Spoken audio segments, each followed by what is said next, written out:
Hello, everyone. I'm Ed Densel, and I host Unfound, and I run this YouTube channel. I realize you don't want to give a thumbs up to the following video until you watch it.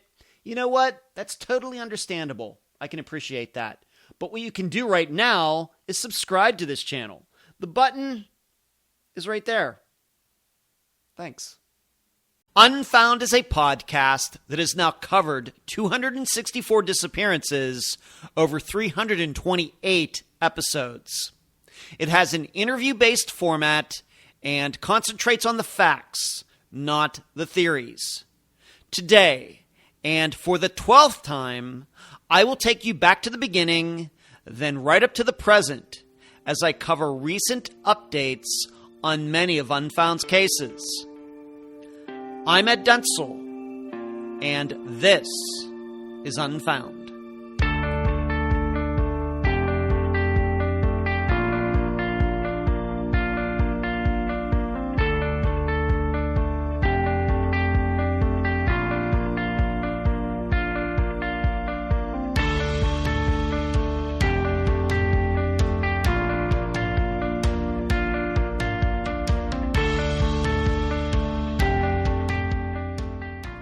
In the spirit of making these update episodes easier to listen to or watch, I've cut to a minimum the pomp and circumstance of the previous ones. If you'd like to get a detailed report on how Unfound went from nothing to something over the past 6 years, please listen to the first 7 minutes of the update episode that came out at the end of 2021. Moving on. Unfound news. There is now officially another Unfound podcast, Unfound Live. The live show that I've done on YouTube for almost 5 years now has its own podcast feed on iTunes, Spotify, and elsewhere. Please, sincerely please, pretty please with sugar on top, please subscribe to it. Just do a search on your podcast platform. Next, I did a live interview with the hosts of the podcast Locating the Lost this past Wednesday, August 24th. Yes, they interviewed me. If you missed it, you can find it on both their Facebook page and YouTube channel. It was fun. Finally, the next monthly episode of Unfound Now will come out this weekend for members on Unfound's YouTube channel. Please consider joining for the low price of 10 cents a day, where you can find Unfound on these following podcast platforms: Spotify, iTunes, Stitcher, Podbean, and many others, especially outside the United States. The new podcast, Unfound Live, which comes out on Tuesdays, can also be found on these platforms. Social media sites: YouTube, Facebook, Instagram, Twitter, and the newest one, TikTok. Listener support sites: patreon.com/Unfound Podcast, paypal.me/Unfound Podcast. The website, theunfoundpodcast.com. The email address, unfoundpodcast@gmail.com. And please mention Unfound at all true crime websites and forums. Thank you. Okay, the following is for anyone who has never listened to an Unfound update episode before. Of course, Unfound is finding new listeners and viewers all the time. After 6 years, that makes a lot of sense. For those people, this is how the update episode works.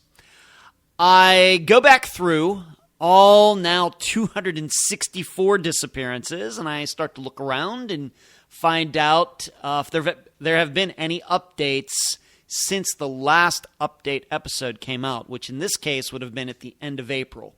So this is anything that has happened in the last 4 months. And the next update episode will come out at the end of this year, the last Friday of 2022.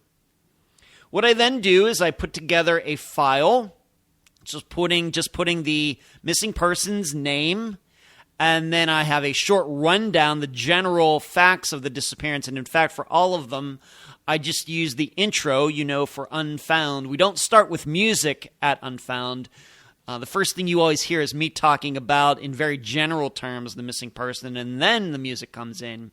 Well, that short 30 to 35 to 40 seconds of intro, that is then what I read, and then after that, I go into what the update is for that particular case. I do not have this scripted. I have notes in front of me. Of course, if you are watching this, I use my one laptop to record, and I use my other laptop where the notes are that are right in front of me on that computer. I do not type these out and read as if from a paragraph, because that would take forever. And so what I do is I just put down a few notes just to make sure I'm reminded of what I need to talk about, and then I kind of fill in the blanks with everything else. So if you hear some ums and ers and you knows and things like that, which maybe I'm kind of prone to anyway during regular interviews, that is the reason. And then I go, starting from the beginning, back in September 2016 up to the present, any disappearances that have updates, those are the ones that are included in the episode. And then when I'm done doing the updates for both the regular episodes and the Unfound Now episodes that are monthly, that started during the summer of 2020, then I go into a remembrance portion of this episode where I read off all of the missing people who we've covered on Unfound. Even if their cases have been solved, even if they've been found, they are included, and that is how all these episodes end. So let's get started. First up, Joshua Guimond. Joshua Cheney Guimond was a 20-year-old student at St. John's University in Collegeville, Minnesota. On the night of November 9th, 2002, he was playing cards with his friends in their dorm room. Around 11 p.m., he left the room, his friends thinking he went back to his dorm. He was never seen again. It's probably one of the better-known disappearances that Unfound has covered. Of course, here we pride ourselves in covering a lot of disappearances that are not nationally known and maybe not even locally known, and then even disappearances that aren't on NamUs and aren't on the Charlie Project. Like to get those kinds of disappearances out there. Of course, there is a podcast. I have mentioned it a couple times that has been going on, what has it been, for a couple months now maybe? Started this summer of 2022. I will admit that I don't think that I've listened to the most recent episode. Been a little busy. And as you know, listening to other podcasts, true crime podcasts, is not the number one concern in my life when I'm not working on Unfound. But I have been listening, and truth be known that the host of this podcast, his name also happens to be Joshua, did contact me well before it came out and had asked me about it, let me know that they were going to be, that the podcast was going to be coming out, and it was going to be weekly or bi-weekly, meaning every other week, and things like that. And I had publicized it for all of you on Facebook and elsewhere. I really don't know how many episodes are there now, maybe 5 or 6 as of August 23rd of 2022. And like I said, I think I've listened to maybe the first 4. And what can I say about it? If some of you have listened to it, the only thing I would say is that it has gone in a direction that I didn't expect. Certainly, there has been things out there regarding maybe Josh was gay, which has been a topic on just about every episode so far.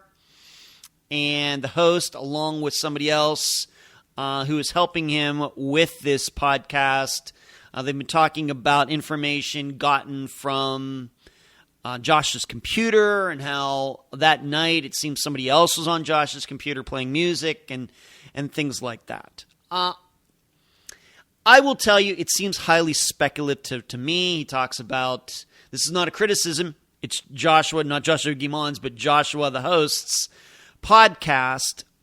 But what concerns me is that we hear so much about missing young men. At some point, one way or the other, it certainly comes out. I don't know where this all comes from. I certainly don't start these things. But that some of these men, or maybe even all of them, it seems to be something prevalent that maybe these men were gay and they were afraid to come out, and so they ran off, or maybe they were going to meet a gay lover and were murdered, or they were gay and somebody knew and somebody was straight and it was a hate crime. A lot of these things happen, and I will name just some of the disappearances that we have covered on Unfound where these stories came out, these rumors. Tom Brown, of course, maybe before his remains were found. Of course, we'll be talking about Tom Brown's death later in this episode. But Tom Brown, Brian Schaefer, Stephen Kocher, Craig Freer. The issue, of course, is that in all of those, there's no proof of any of it. A lot of people talking, even maybe some people who knew some of these missing young men, especially maybe in Brian Schaefer's case, Tom Brown's case. But there's no proof of that. No pictures, no video, no love letters, nothing. And so, if Joshua Guimond was gay, I don't care. But I think we also have to remember that we would never want to be judged on the kind of Google searches that we do. I am a straight guy. I am a law-abiding citizen. I don't have any felonies on my record, anything like that, and that's just how I really live my life. But if you were to see maybe some of my Google searches, of course, given that I am involved in true crime, I guess that skews it a little bit. You know, I would hate for anybody to think, any group to think they know me. If I were to pass away, somebody gets on my computer and sees my computer search history.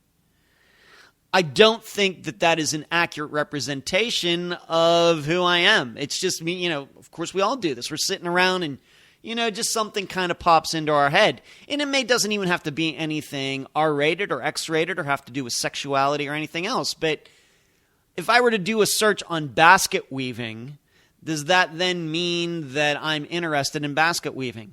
Not necessarily. Maybe I just heard the word and was, what exactly is basket weaving anyway?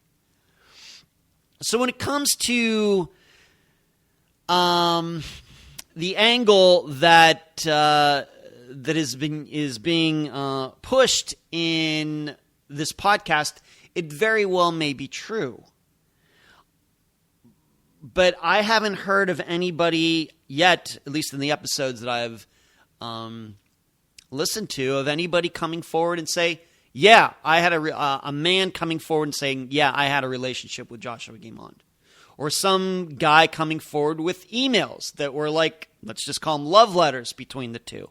I haven't heard anything like that. So, I'm not sure what to think of it. In addition, if we're thinking that he was killed because he was gay, well, it doesn't seem like anybody who knew him knew he was gay. So then how could anybody kill him because he was gay? In addition, if it was somebody who knew he was gay, would that then not mean it was some other gay person? And then are we to think that some other gay male killed Joshua Guimond? I don't know. And on top of that, we just have to remember that the gay community, the lesbian community, is far less prone to violence than straight people are. So it very well may be true. I'm not saying a gay man hasn't killed another gay man before. I'm not saying that a gay man hasn't been killed for being gay. I know all of those things. It just seems to me I've not yet heard anything that would lead me in that direction. I think that also that at this point, once again, at this point in that podcast, that we just know too much about young men who really walk away no matter what their sexuality is, who end up deceased, having committed suicide for inexplicable reasons. And it may be a good example of this, even though it has to do with women, is that this year, maybe over the past year, we have had a rash, a rash series of incidents with college females, especially athletes, well-known female athletes in college who have committed suicide. And surely nobody would have thought that these women would have done that, but they did. Have to always think about that. Even though these women seemingly had all the things to live for in life, doing well in school, doing well in athletics, but somewhere underneath, something wasn't right. And so there is many more incidents of that than there is of people being murdered due to their sexuality. So as you continue on this, and I know they have his computer and they're getting things off of it, but really until somebody finds anybody who can convincingly prove to everybody that, yes, I had a relationship with Joshua Guimond. Yes, we were dating behind the scenes. Yes, he was in the closet. And prove it with, I don't know how you do that. Some of it may be, like I said, R-rated or X-rated, maybe. Or at least some sort of letters, emails, things like that. Then I continue to have my doubts. I think that people can look up topics of a sexual nature, whether it has to do with sexuality or pornography or prostitution or anything like that, and not be involved in that. I think we have to keep that in mind. And I go back to what I said before. We have covered some disappearances, and that's just a short list. Tom Brown, Brian Schaefer, Stephen Kocher, Craig Freer, where there were all sorts of stories out there. Well, maybe they went missing because of their sexuality. Lots of talk, not any proof. So we'll just have to see. I'm doubtful, but of course, I've been wrong before. Next, Robin Abrams. Robin Renee Abrams was a 28-year-old from Beecher, Illinois. She was the sole plaintiff in a suit against Will County, accusing officers of sexual harassment, among other charges, after being fired from her job there as a deputy. On October 4th, 1990, Robin drove away from her parents' home. Not far down the road, Robin waved to her father, who was headed in the opposite direction. She was never seen again. The update here is I actually got to meet her sister, Jody Walsh, back in July. It was convenient that I went to Illinois for the World Masters. That means 40 years old, people 40 years and older. The Disc Golf Masters Championships in Peoria. And because I knew I was going to Illinois, I'd contacted Jody. She still lives in the state of Illinois. And I thought, well, do we have a chance of getting together? And we did. So it was that Wednesday of that week that I met Jody and her son at a Cracker Barrel, like halfway between where I was staying and where she lives. And we had a great time. Got to meet and talk. And, of course, talked about Robin's disappearance and, of course, Tony Marquez, who has died within the last couple years. And it was a pleasure to me because, as you probably suspect, I've not met many of Unfound's guests. They're all over the United States, of course, some in Canada. And maybe I've met 5 or 6 now, maybe, something like that, including Jody. So it was good to put another person that I've met on the list. I don't know when I'm going to get to meet another guest again. We'll just have to see. But it was on my mind and going to Illinois, and I'm glad that we could put that all together. I think that Jody and her son enjoyed it as well. He and I started talking about, I think he is in the Navy or was in the Navy, and even though I've not been in the military, I tend to know a lot about the Navy and ships and things like that. So he and I had a short but very in-depth conversation about that. So it was a really good time. So I got to meet Jody Walsh, and she's a woman, of course, one of the first guests ever on Unfound going back to the fall of 2016. So technically I've known her for about 5.5 years now, and so it was finally nice to meet her for the first time. Next update, Rebecca Gary. Becky Pauline Gary was a 32-year-old single mother living in Baton Rouge, Louisiana.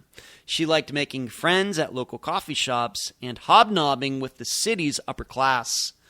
On December 27th, 1988, she called her sister, telling her things weren't working out in Baton Rouge and that she was ready to move to Shreveport. Becky was never seen again. Lots going on regarding Rebecca Gary's case.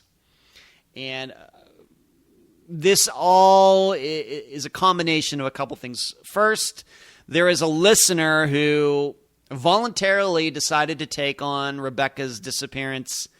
It seems like yesterday, but it was probably more like 2 years ago or something. And she has been working diligently. Her name is Kim. And she's been doing this even though I think she's moved at least once since she started doing this, kind of went away from it for a little while, has come back to it, has been coordinating with Rebecca's sister and daughter, who I both spoke to both of them back at the time that we covered Rebecca's disappearance in the very early weeks of 2017. And so here is the update. This comes directly from Kim. Like I said, I've not had much to do with any of this. Really, it's been Kim doing the work, and then once in a while she'll tell me what's going on, and I just kind of give her support, maybe give her some insight. And really have not talked much to Rebecca's sister and daughter during all of this, but I have talked to Kim quite a bit about this. And I'm just going to read the notes that Kim sent me. Some of the things I cannot say that she sent me. However, I will tell you, all of you, what she said I could say. So here we go. Joyce Lee, who is Rebecca's sister, Joyce Lee's visit to the Baton Rouge Police Department on August 19th, 2022 regarding the Rebecca Gary missing persons case. Joyce and 5 others met with cold case detective Chad Montgomery at 1:30 p.m. Detective Montgomery stated that he and his superior officer have 2 main theories in mind. And these 2 theories are Rebecca's disappearance was a professional hit, or that Rebecca was in federal witness protection. Now, I will tell you, both of those really surprise me. I'm, at least what I think I know about Rebecca's disappearance, I'm not inclined to believe either of those. Not sure what to think of all that, but I'm not the one sitting there with the police officer, so I'm not going to try to judge this from 2 states away. Sounds improbable, but I don't know. But some of the things the Baton Rouge Police Department plans to do is begin the process of executing a search warrant on Becky's apartment so they can take out the flooring and baseboards to look for biological material relating to Becky. So this is the place that Becky last was. This is the place where the landlord went over and her luggage, like she was half packed, and there were 2 glasses on the counter. And if you remember, there was a picture of Edwin Edwards that was on the bed, but the The glass had been cracked as if somebody threw it there and the glass cracked, maybe in anger or something. It's just a few things. Maybe some of the lights might have been on, but this is the place we're talking about. That their plan is to execute a search warrant on that apartment, which luckily is still around, take out some of the flooring and baseboards, I guess, to see if there was some sort of violent situation that happened. People cleaned it up, but maybe something leaked, to places that couldn't be seen, at least with the naked eye. So they're going to do that.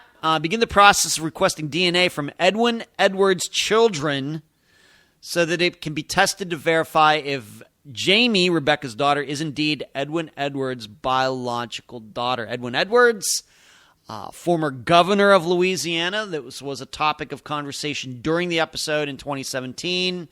Although I will tell you that we kind of downplayed it at least a little bit because maybe it's a little bit of sensationalism there, but there was some proof that Rebecca did know him.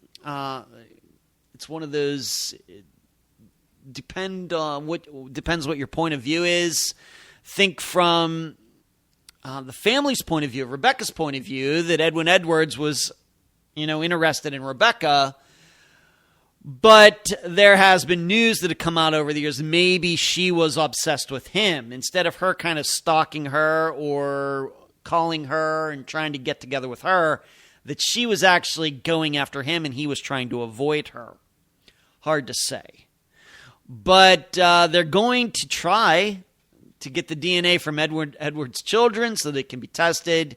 Now, will his children go along with that? Would they have to? Of course, if they get a subpoena or something, then I guess they'd have to. But I guess they're going to try to see if, once again, Jamie, Rebecca's daughter, is actually the governor of is the daughter of the former governor of Louisiana. Should know that Edwin, even though this disappearance happened in 1988, Edwin Edwards just died within the last couple years. Very old, and he was still around. But they're going to attempt to do this. Whether Edwards' family will go along with this, I just have to see. Also, Baton Rouge Police Department plans to contact Crime Stoppers to request a reward for information about Becky's disappearance. They will put out a news release to local television stations about Becky's case. And in fact, I'm doing this recording on August 23rd, 2022. And Kim has told me there's going to be something on local Baton Rouge or Shreveport or New Orleans, maybe in all these places, going to be a local story about Rebecca's case and her disappearance, which is really good, considering it's a case that's almost 34 years old. That is unique, and it's spectacular. And then also, at least for Joyce, once again, Rebecca's sister, she is looking into getting billboards to place around Baton Rouge. I think it's all spectacular. It's as good as it gets with a disappearance this old. Yeah, I don't know if they have any suspects. Maybe they, if they're going to go do biological testing for Edwin Edwards' children, then I guess you could say maybe they suspect that her disappearance has something to do with that. I'm certainly open to that. In fact, I will tell you, I'm more open to that than I am some sort of professional hit. Of course, then we have to start thinking, well, professional hit, did Edwin Edwards want Rebecca out of the way? It seems a little extravagant and sensational to me. Of course, it's physically possible. Could certainly believe that Rebecca was murdered by somebody. But professional hit, I just don't know. And then witness protection. As many of you know, I've said this before. We never talk about it in interviews, but I continue to be amazed how many family members bring that up to me. That, they ask me, is it possible that this, that my missing loved one is in witness protection? Of course, my response is always, maybe did your missing loved one testify in some trial, some big trial? Is there any proof of that? Can we go to some sort of transcript? And the answer is always no.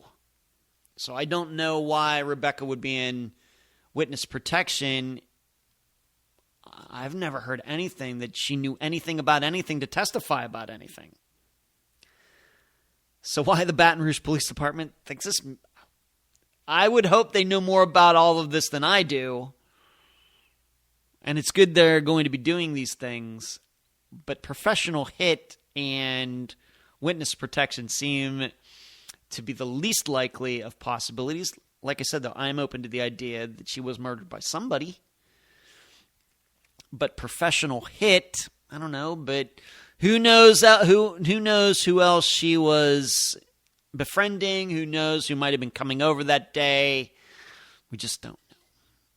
And so that is the update. I think it's all spectacular. Still have a little bit of doubt about what the police, what the police department thinks.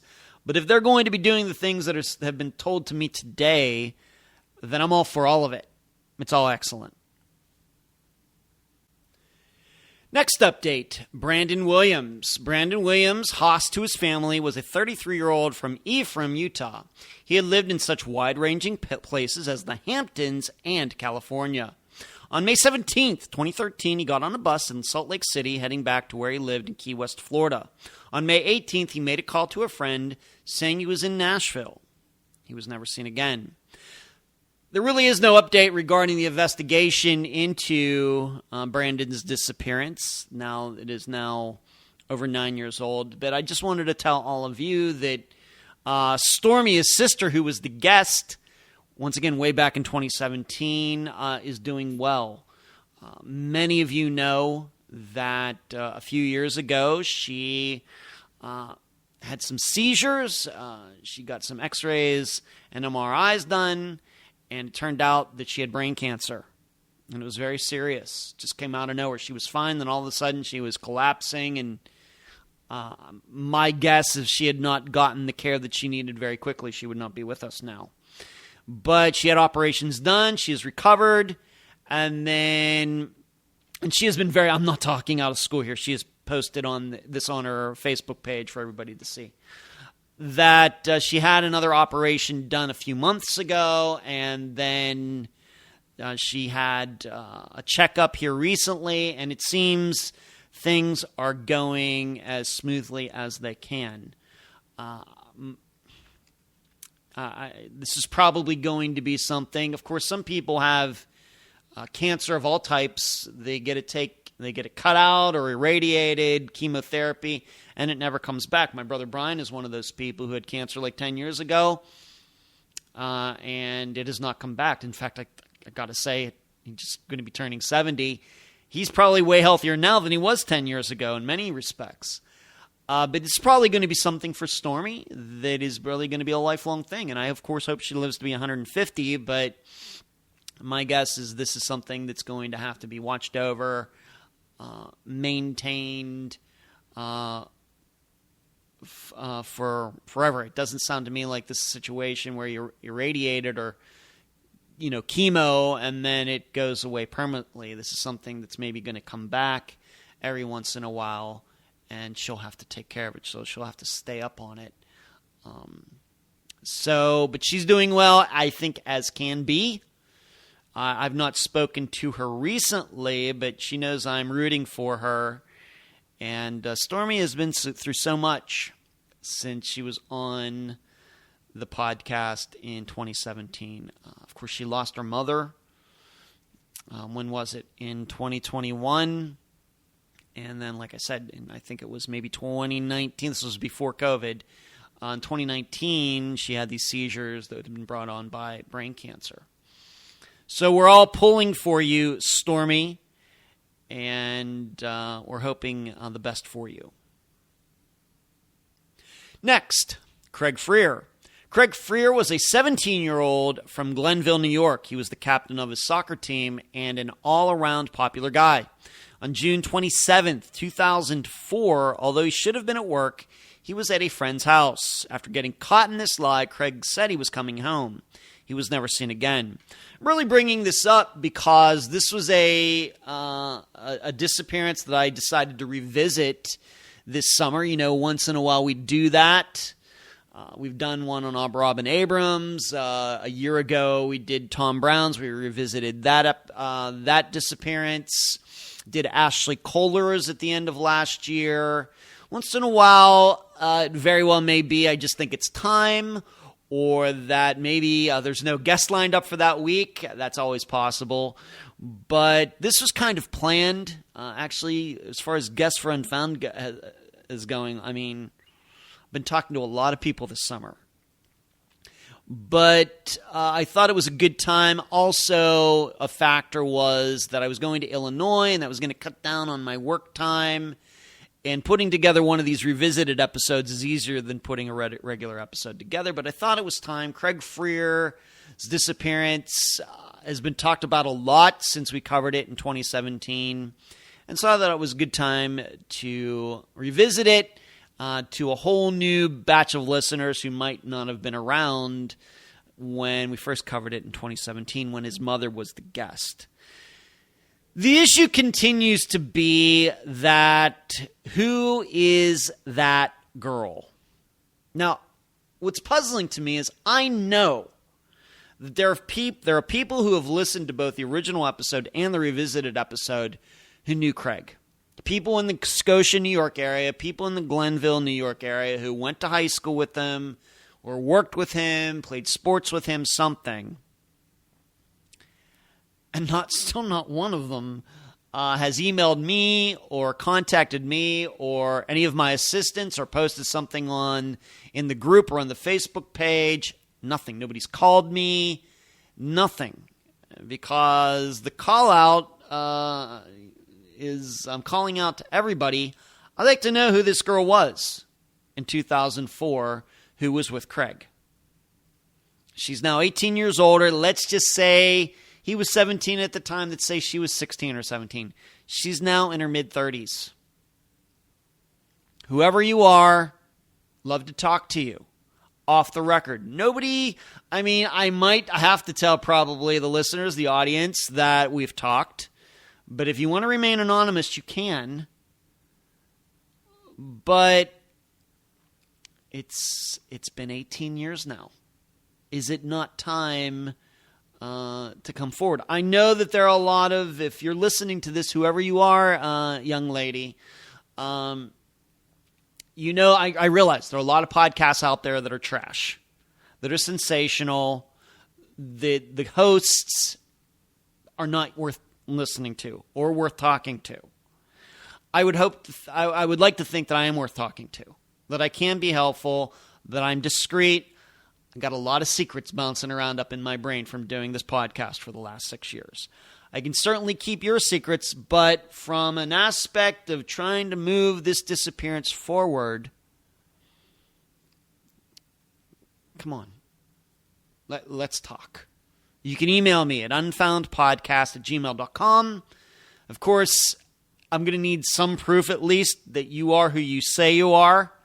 The listeners, the audience knows that I do get a lot of strange emails and kook emails and messages and everything.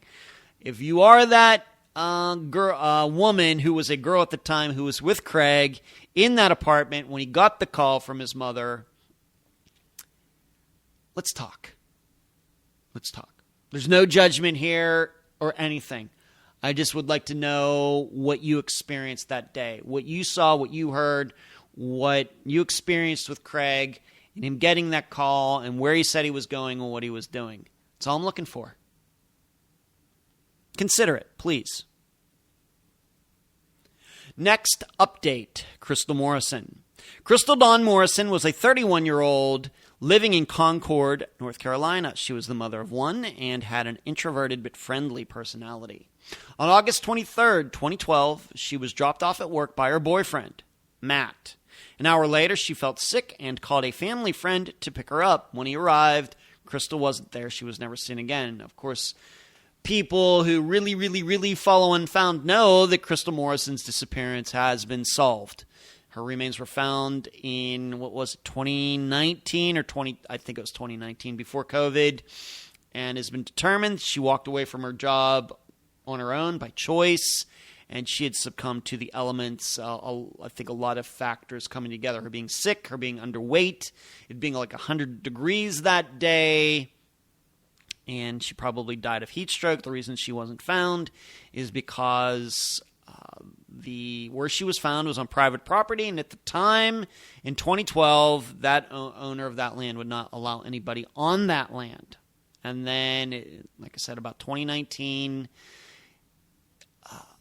there was an eminent domain by the local government. They were going to be widening a road or new sewers or something. These surveyors went onto the land. Remains were found. They ended up being Crystal Morrison, not far from where she was working and not far from that Shell station where she appeared on video. No foul play suspected.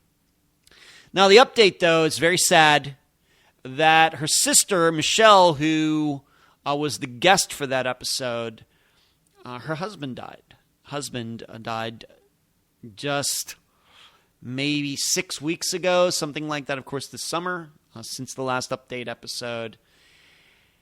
Very, very sad. And I haven't talked to Michelle in a while. I did offer my condolences when I heard about it. My perception is that this was something that was very, very sudden. I don't think this is something that her husband had been dealing with something for a long time, like cancer or a stroke or COPD or something like that.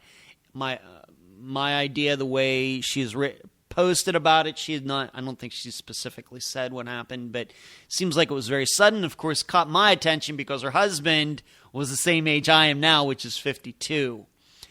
So at the time, I offered the condolences from myself and all of my assistants and all of you, the listeners, to Michelle Carey, who is Crystal Morrison's sister, who was, once again, the guest way back in, I think it was September of 2017.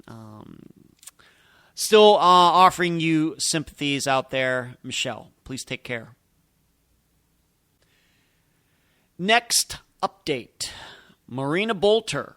And I think this is the first time we've talked about Marina's disappearance on Unfound for an update episode. Pretty sure. Marina Bolter was an 18-year-old from Bloomfield, Indiana. She found her way through some rough times, but had recently gotten her own place to live. On New Year's Eve 2014, Marina got off work and hitched a ride home with a customer. From there, she was supposed to go to a New Year's Eve party. Marina never showed up. She was never seen again. The very sad news, and I cannot offer but the deepest apology to Marina's family, but I found out just within the last week and a half, and it's just one of those things that it's tough to keep up with people now that we're up to 260 some disappearances. When it was 100, it was a lot easier. With 264, sometimes things do slip through the cracks, and I can do nothing. It's not an excuse. It's just I apologize. I'm just trying to do my best here. But Tressie Palmer, who is Marina's mother, who was the guest back when we covered Marina's disappearance, I think sometime in early 2018, Tressie Palmer died. And the reason I'm apologizing, she actually died a year and a half ago. I know. I apologize deeply to the family, and I'm trying to keep up on these things as best as I can. But, this is one of those things that if anybody does know about any guests of Unfound, and I know many of you do know some of these guests, you interact with them, even know them personally. If any of them pass away or something, please do not hesitate to email me. But Tressie died in March of 2021. And the really sad thing that hurts even on top of that is that I've been told that at the time of her disappearance or her death, Tressie was living under a bridge in a tent. And as I say every time, when for the first time that Tyler Stice's, I found out that Tyler Stice's sister, who was a guest, died. That was number 1. She was the first guest to pass away. And now Marina being number 6, it hurts every time. But on top of that, to know that a guest of Unfound who I interviewed and got to know ended up living under a bridge in a tent. It's a little overwhelming. And I will be honest, when I found out about this, was it a week ago maybe? Like about August 15th of 2022, something like that. It certainly hit me hard.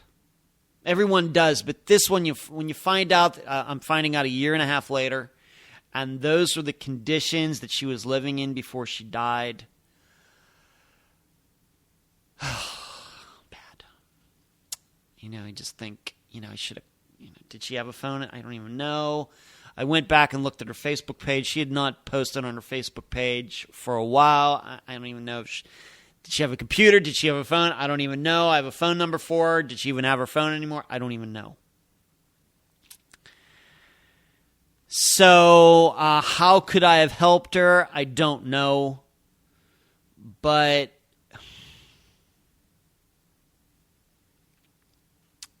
could I have given her some encouraging words or something? But I think she had gotten sick somehow. And truthfully, to be honest, Tressie, a unique character. And my perception is that maybe not only did her daughter Marina have some struggles, but I think Tressie had some struggles of her own that had nothing to do with her daughter's disappearance. But still, it is embarrassing to me that I didn't know that a guest of Unfound was living in this condition, and then on top of that it took me a year and a half to find out that this person, Tressie, died. I like Tressie a lot. Like I said, unique character, one of the most unique characters we've had on Unfound, but I liked her a lot. I think she did a fantastic interview. Like I said, my impression is that she had her own struggles, but I think she was doing the best she could, fighting her own demons to try to find out what happened to Marina.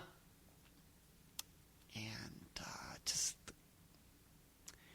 she got sick somehow, and now she is gone. So that is, of guests, that is death number 6. And it's, like I said, it hurts every time. As far as Marina's disappearance, unfortunately, there's no updates regarding that investigation. I think there's 4 different people you could pick out. Surely something of foul play occurred, but you have 4 different people. This married guy she was seeing. There was a guy who had killed somebody before who was living in her apartment building. There was her ex-boyfriend who was around that day. And then there was this person who gave her a ride home. Pick one. Pick one. So that is the update for Marina Bolter. Next update, and it seems like this portion of the this update episode has to do with deaths. Next update is Mandy Stokes. Alicia Amanda Stokes, Mandy to those who knew her best, was a 33-year-old from Oakland, California. Although she'd been on the West Coast for a few years, she planned to move back to be with her mother on the East Coast. On November 25th, 2007, she left in her car after having an argument with her roommate, her brother Aaron. While driving, Mandy was on the phone with her boyfriend when the line went dead. Mandy's car was found. She was never seen again. The update is that her brother Aaron died within the past month. So we now have a situation where you should know, this was a disappearance that was covered on the TV show Disappeared. And dare I say it, in that episode of Disappeared, they did kind of frame it in a way that Aaron was responsible for his sister's disappearance. To go a little further into the details, somebody saw them having this argument, and that she left, and she even called her boyfriend who was on the East Coast, I think maybe in New York, and telling him about it, and then right in the middle of the phone call, even though she was in her car, the line went dead. Why that was, I guess we'll never know, but he tried calling her back, no answer, and she went missing right after that. And her car was found not too far away, not right down the street, maybe a couple miles away, and still not sure what to make of all of it. But because these two had that argument, there is a belief that Aaron caused her disappearance. For example, was she talking in her car? The phone died, so she went back upstairs to charge it, and they got in another fight in the apartment, Aaron and Mandy, and he did something to her. Certainly possible. I don't know if there are any facts, and I do remember talking about the police came over and he would not let them inside, something like that. Certainly possible that Aaron had something to do with it. Now, you should know Aaron has had a lot of struggles, even well before Mandy went missing with drugs. And he continued to struggle with them after 2007. I don't know how he died. He was now, I think, living in Louisiana. But my suspicion is that probably his death did have something to do with drugs. I don't know that, but the guest, their mother, Deborah Murray, who just recently she had let me know that this had happened. So she's now lost 2 children. It's very sad. What can I say? So if Aaron didn't know anything, even if he didn't do it, maybe it did have something to do with drugs, but he didn't do it. Certainly is possible. I guess we'll never know now. But so this is almost 15 years later that he passed away. And even though I think in many people's minds, in fact, maybe even in my own, that he was the number one suspect in his own sister's disappearance. Of course, the question is, what did he do with it? If he's the one that harmed her, where did he take her? Of course, he couldn't have put her in the backyard because they were living in an apartment building. Why would he do that in her car? Did he walk the whole way back to the apartment? I guess it's possible.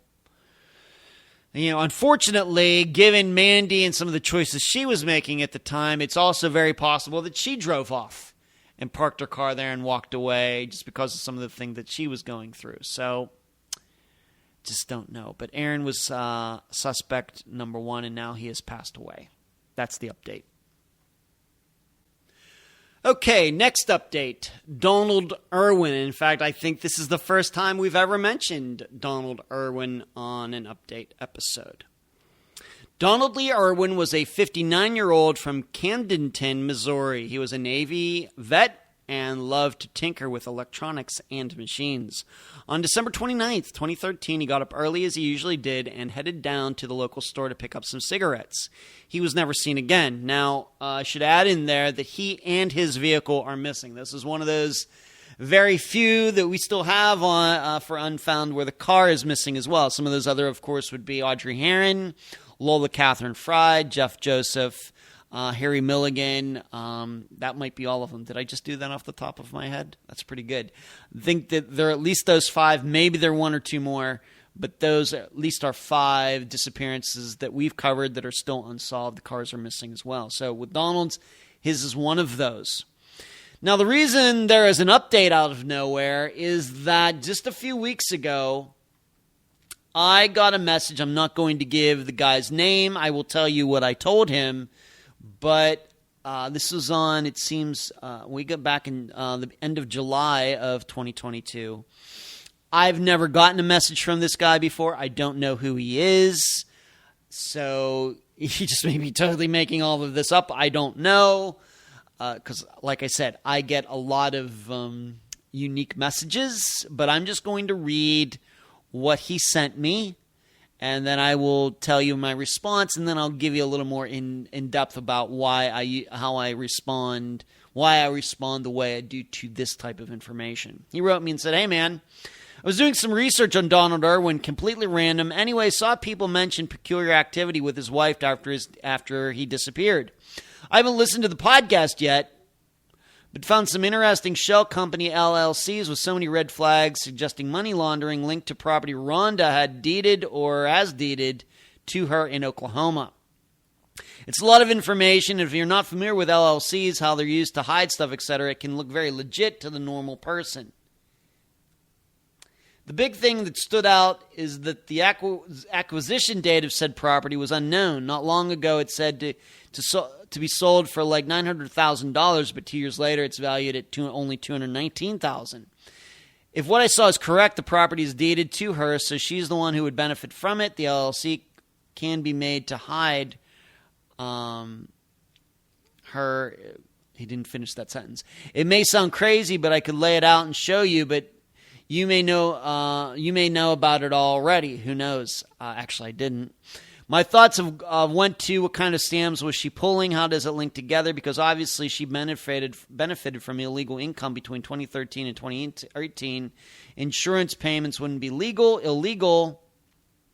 I also found the name Donald Lee Irwin in background reports linked up to the same address as Rhonda in Oklahoma. Here's what I wrote back to him. His name, and then I said, I'm not sure what to make of all of that. All of that may be illegal. If you think it's noteworthy, I would turn it over to some kind of State Department. And what I meant by that is some division in that state, Oklahoma or Missouri, who handles these types of things regarding insurance fraud, anything like that. Maybe it has something to do with Donald's disappearance, and in fact, I hope it does. Thank you for the information. I wrote that back to him on August 15th. I've not gotten any response from him since. I have not taken the time to see if what he is saying is true. Very well could be. But what it first reminds me of is this came up just recently with Milda McQuillan's disappearance. You will remember Joe Kistner, one of the guests for that episode, talked about how there were some weird land things that had something to do with Jean, of course, Clarence and Jean, and she was married, her husband died, and it looks like some things had been deeded to someone else and then came back to her, and then it was only in her name. I don't know about any of that. I mean, I've never even owned a house or any land in my life, so what would I know about any of that? Nothing. So as far as what this guy sent me, certainly maybe mysterious, but even if I were to talk to this guy and he would all lay it out to me, I wouldn't know if it's legal or not. So when I get stuff like this, I'm not usually inclined to get too in-depth in talking to somebody about this stuff.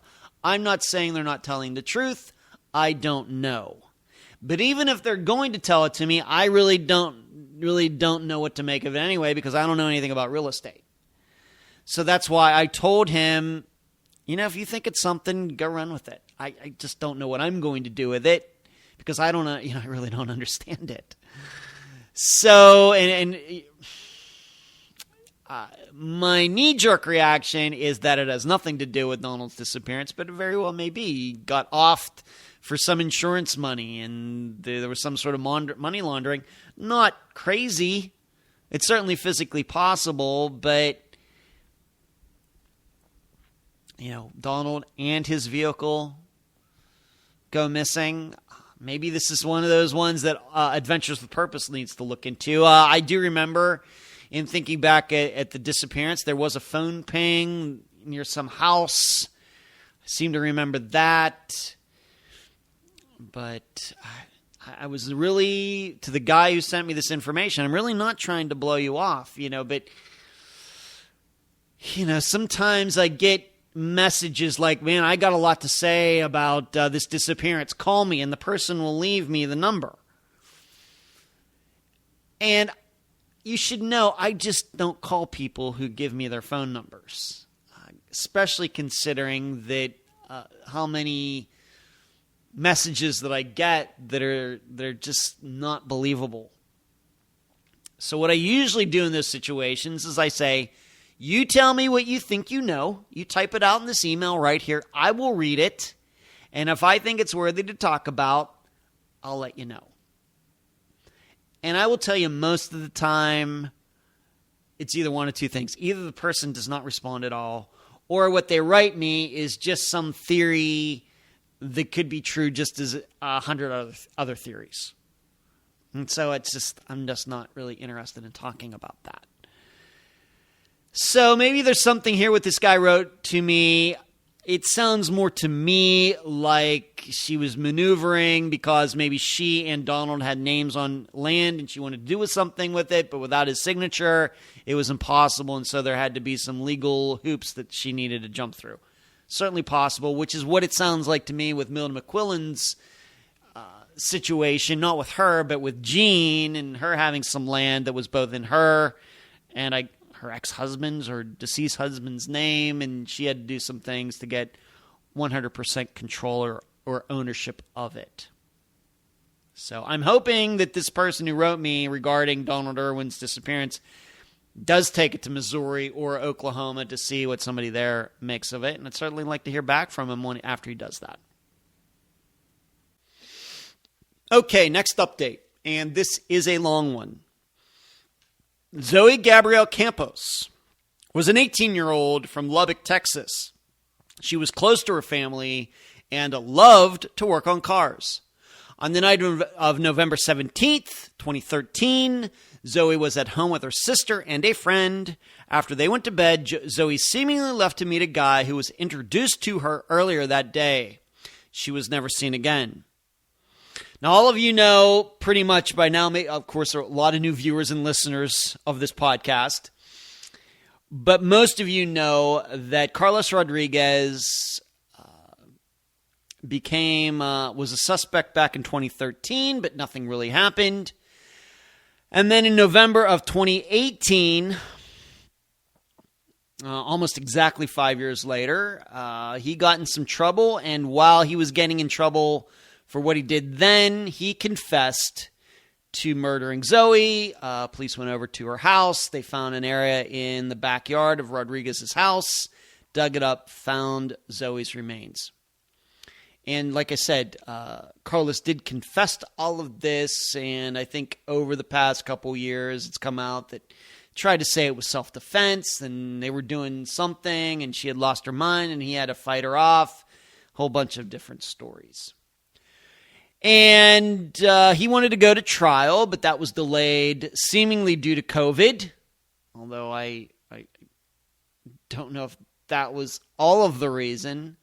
But we had been waiting for Carlos Rodriguez to go to trial for quite a while, and finally he did. Now, I will tell you, a few weeks ago it came out that they were fighting about this confession that he had given back in 2018. His defense lawyer was trying to get it thrown out because was he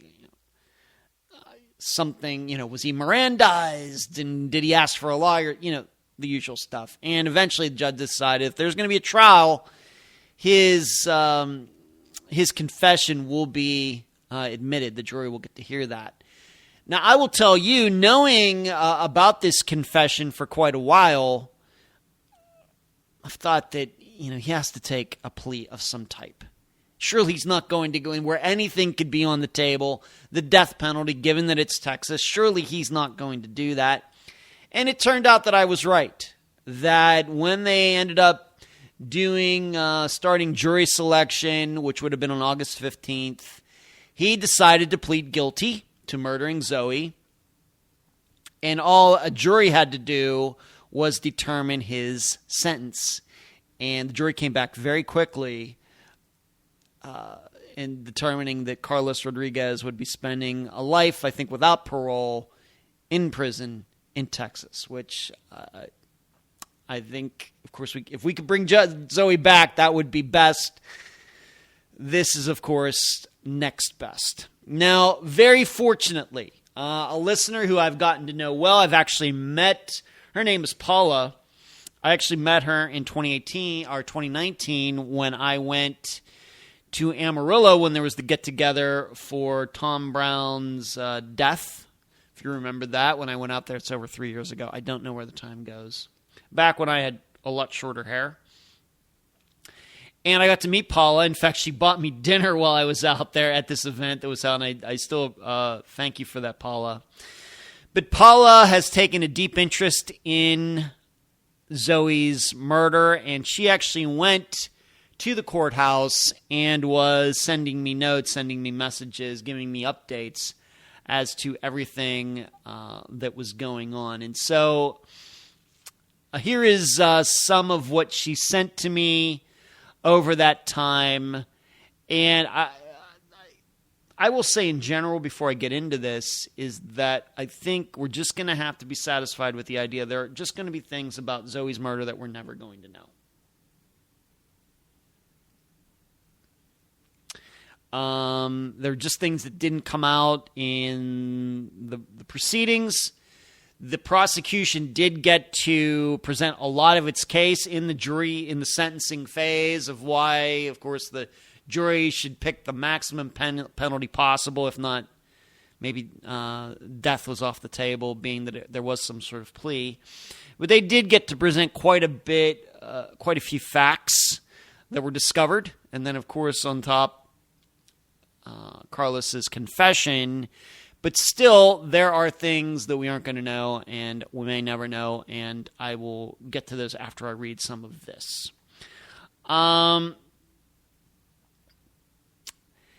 Here's some of what Paula wrote. Sentencing hearings can bring up prior acts, things not allowed at a trial.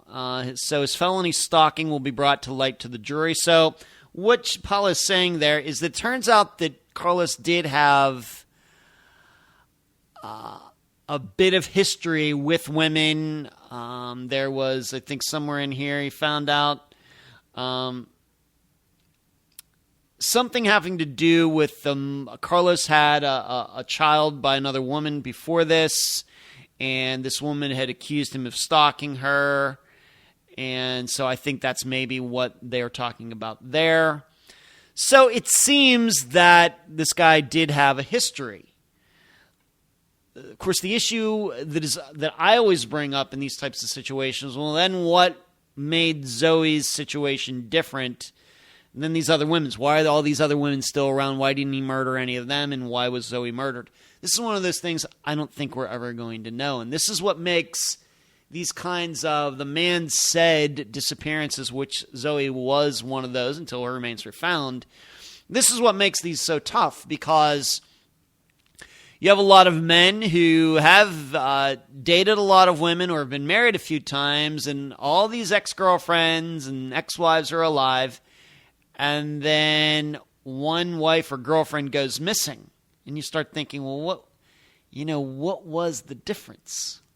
What exactly happened in all of this?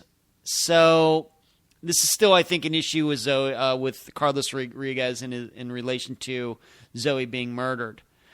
And Paula said, did you know that her remains had zip ties on her hands? That ended up being discovered. And in this sentencing phase, Paula wrote, his past assaults were brought up. The state was really going strong on the fact that Carlos doesn't need a motive to hurt women, just an opportunity. The jury was 7 men and 5 women.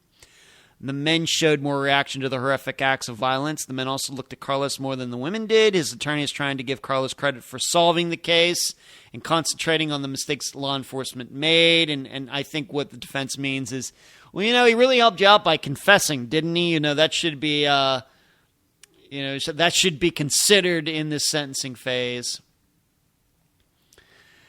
The felony stalking that Carlos had was for stalking and assaulting the mother of his kids. This might have been what happened in 2018 that brought about him confessing to Zoe's murder.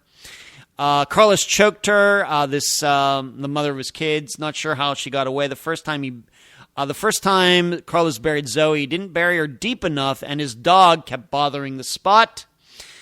Carlos then moved Zoe's body. When he did, her foot was detached, and he threw it in the dumpster. According to the state, there was no objection to the story. They interviewed him within 10 days because of her friend April bringing up they were both at her place. So Carlos, I think we knew this, that he was questioned not long after Zoe went missing. He said he hadn't seen her since. Another week or so goes by and the phone records with messages dispute that. They interviewed him once again back in 2013 with that info, and he denied it. But there wasn't enough to call him a suspect or hold him at that time once again in 2013. Paula went then on to say, this is all from what was said in the sentencing phase, Zoe was initially buried right off of the sidewalk that went to the back gate, and it was a pretty big yard.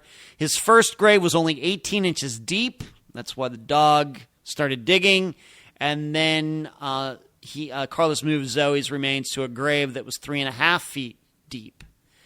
No clothing or remains of any fabric found in any of the dirt they sifted at the scene. So I guess she must have been naked when he did all of this.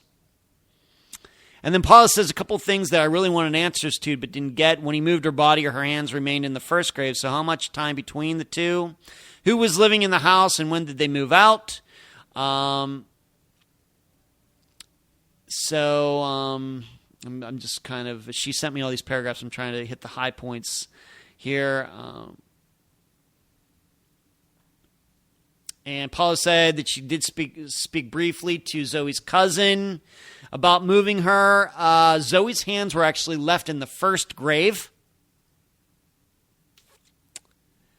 And the theory from the opening statement from the state is that Carlos did not need a motive, just an opportunity. And you have to remember something. Motive is not an element of a crime. At no point does the prosecution have to prove that. The reason that it happened, all they have to do is prove that that's the person, John Smith or Carlos Rodriguez, did it. I think we get so caught up in motives because we watch so much of TV, Columbo, and that M word is out there so much. When really, when it comes to real trials in real life, motive is... It might be a good way for the prosecution to try to wade through facts and gather more facts, but in a trial, it's very possible that a motive is never mentioned. It says here that with her wrists zip-tied, it makes it go to some sexual assault or attempted sexual assault. And... So these are some of the things, even when Carlos went to the house, he did not provide an exact location. So even on that day, I remember it like it was yesterday with the helicopters flying overhead and the forensics units out front in front of his house. Even when they brought Carlos over there, he did not provide the exact location. Her remains were found north of that location, probably 3 feet away. So even in those last moments... Carlos didn't want to be truthful about where he put Zoe. And Paula put it in here that the yard was big. I guess it all depends. I guess it depends on where you grew up. Me growing up on 3.5 acres of grass in Gilpin Township, Pennsylvania, that yard that Carlos Rodriguez had was pretty small. Now, I can understand if somebody was burying somebody on 3.5 acres of grass, it might be a little difficult without ground-penetrating radar or something. But this yard was not that big. In addition, they were there at the house fairly quickly. So it's still very unclear, very, very unclear, despite me, Paula, and I talking about this, how the police didn't notice that the backyard had been dug up. It's also unclear because it's been stated that Carlos was living there with his parents, and I think he had a sister. Where were they regarding all of this? Paula did not hear anything about that in any of this. Were they out of town? Had they moved to another house? Was this all just maybe Carlos really was living at this house? Was he renting then? Did he own the house? I just don't know. But... I've always thought that he was living there with his parents, which would not be unusual given his age. However, he did already have children, so I don't know. It's still very unclear how he was able to do this. Digging a hole that's 3.5 feet deep to put human remains in them is not easy. That takes time. How did he do that? So I think... we're going to have to consider that when we start thinking about future disappearances or even other disappearances that Unfound has already covered, that how easy is it to dig a grave and put remains in it? How quickly can you do that? And I think we have to believe that there were houses on both sides of the Rodriguez house that somebody was able to do this and get away with it for at least 5 years, even though this person was a suspect and police had been over there and everything, then I guess anything's possible. Any person is maybe capable of getting away with something like this. I mean, we shouldn't be so dismissive in circumstances like these. Well, he surely wouldn't have done that. I mean, somebody's living right next door. Well, maybe they could get away with something like that. So there are just some things, once again, we're not going to know. I guess we can just generalize and say that he wanted to have sex with Zoe. She didn't want to do that. She fights back. He hits her. Maybe is determined that he's going to kill her. Or I more likely believe in circumstances like these that he hits her and he knows he's going to get in trouble. So he just goes the whole way and I'm just going to try to cover it all up, which I think has happened a lot. A lot of disappearances we've covered on Unfound. But we're just not sure where everybody else was in that Rodriguez house around this time and how police missed some of this. So Carlos Rodriguez going away for the rest of his life. Zoe's remains have been found way back in 2018. So this kind of ties up everything finally for Zoe Campus's murder, which started, as I read there, way back in 2013. And so that's the update. Next update. This is another new one. First time for an update episode. Pretty sure. Of course, we had Donald Irwin, Marina Bolter. I think those are first-timers. And now another first-timer, and it makes me happy to say this. I wish we could include every episode on every update, every disappearance on every update episode. And unfortunately, there are still disappearances that we've covered on Unfound that have never been mentioned because there have been no updates. It's very sad. But we have another new one, Sean Ginyard. Yes, from Canada. Yvonne Sean Ginyard, or Yvonne Sean Ginyard, Sean to those who loved him most, was a 34-year-old from Thompson, Manitoba. He was a friendly guy who would give someone the shirt off his back. On the morning of November 28th, 2015, Sean made a call to his father in Ontario asking for money. After that call, he was never seen again. His sister is now, Melinda, who was the guest for the episode, is now in Thompson, Manitoba, and she is doing quite the work. She sent me a lot of private messages that I'm not going to read, but she has made a public post that I will read because it's on Facebook for everybody to see. Like I said, though, she has sent me many messages that I am not going to get into any of that. Here's what she posted today, August 23rd, 2022. With profound sadness, I'm able to provide an update on Yvonne Sean. I feel a sense of relief. I feel like it's getting a little easier to breathe. To those who listened to the podcast, it was true. Every single word, every single detail. No one, definitely not the RCMP, Royal Canadian Mounted Police, even wanted to entertain that a dedicated sister was able to find out the details from 2,600 kilometers away, but I did it. I found the woman from the podcast. I think she's talking about Unfound's podcast. She confessed again, this time to my face. I saw the pain in her eyes. She felt in mine. I spoke to the man who took my brother's life. I honestly can't even put into words the emotions going through my head when he was yelling at me, your brother is alive, your brother is alive, he's over there, go look over there, he just arrived, get that shirt out of my face, your brother's not dead.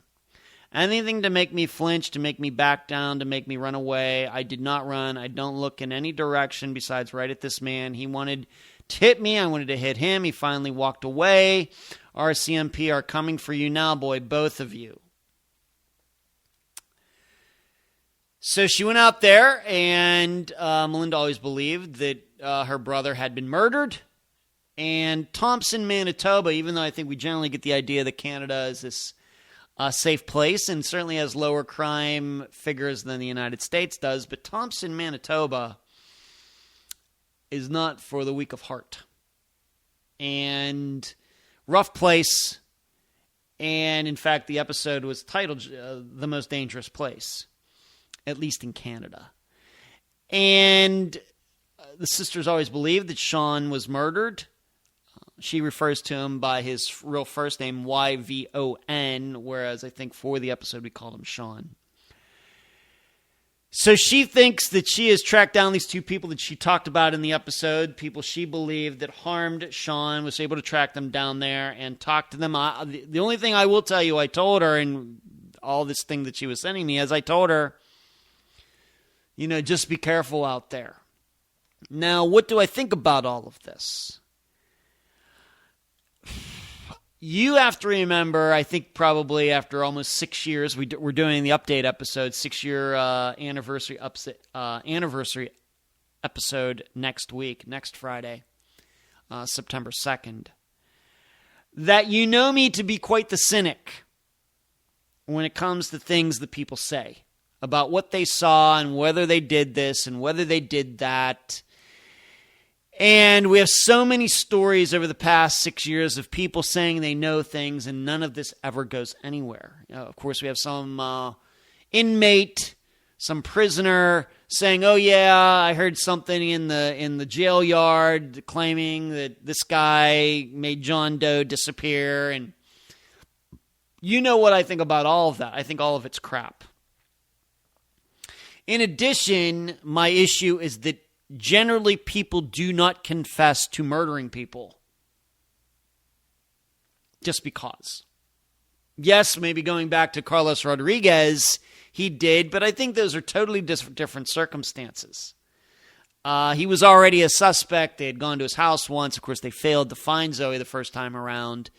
But totally different, in my opinion, situation.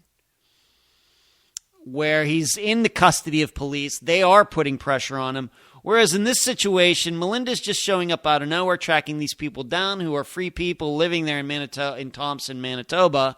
And just out of nowhere, this woman just says, "Yeah, my boyfriend did it," telling the same story that she told way back when Sean went missing. Well, we have to remember something. Just because a person's story is consistent doesn't mean it's true. I know the cliche is that people can't keep their lies straight. Actually, people can keep their lies straight as long as they keep it very simple. As long as they don't get too detailed, you can say a lot of things to a lot of people and they will never know that you're lying. In addition, we as humans believe that we can tell when people are lying to us. The truth is we can't. We are getting lied to all the time, and the fact is, unfortunately, even myself included, because I'm human too, sometimes we do lie to people. Maybe not in the most nefarious of ways, but it could be just, something as simple as if a girlfriend asks you, "Hey, do I look fat in this dress?" There's no good way to answer that. So, regarding this, of course, I want to be hopeful. I want Sean's disappearance to be solved. I could certainly believe that he was murdered. Sean out there, Sean involved in some things that he shouldn't make, bad choices, not necessarily harmful, violent or anything, but just making some bad choices in his life. So because of that, it would not surprise me if he was murdered. But I don't know if I'm going to believe it because this woman says so, just because she kept her story straight. And, from some years ago. Too often, too many of my guests, more than probably you will ever know, are told a lot of things that they are convinced is true, and they don't end up being true. They don't end up becoming true. It's nothing.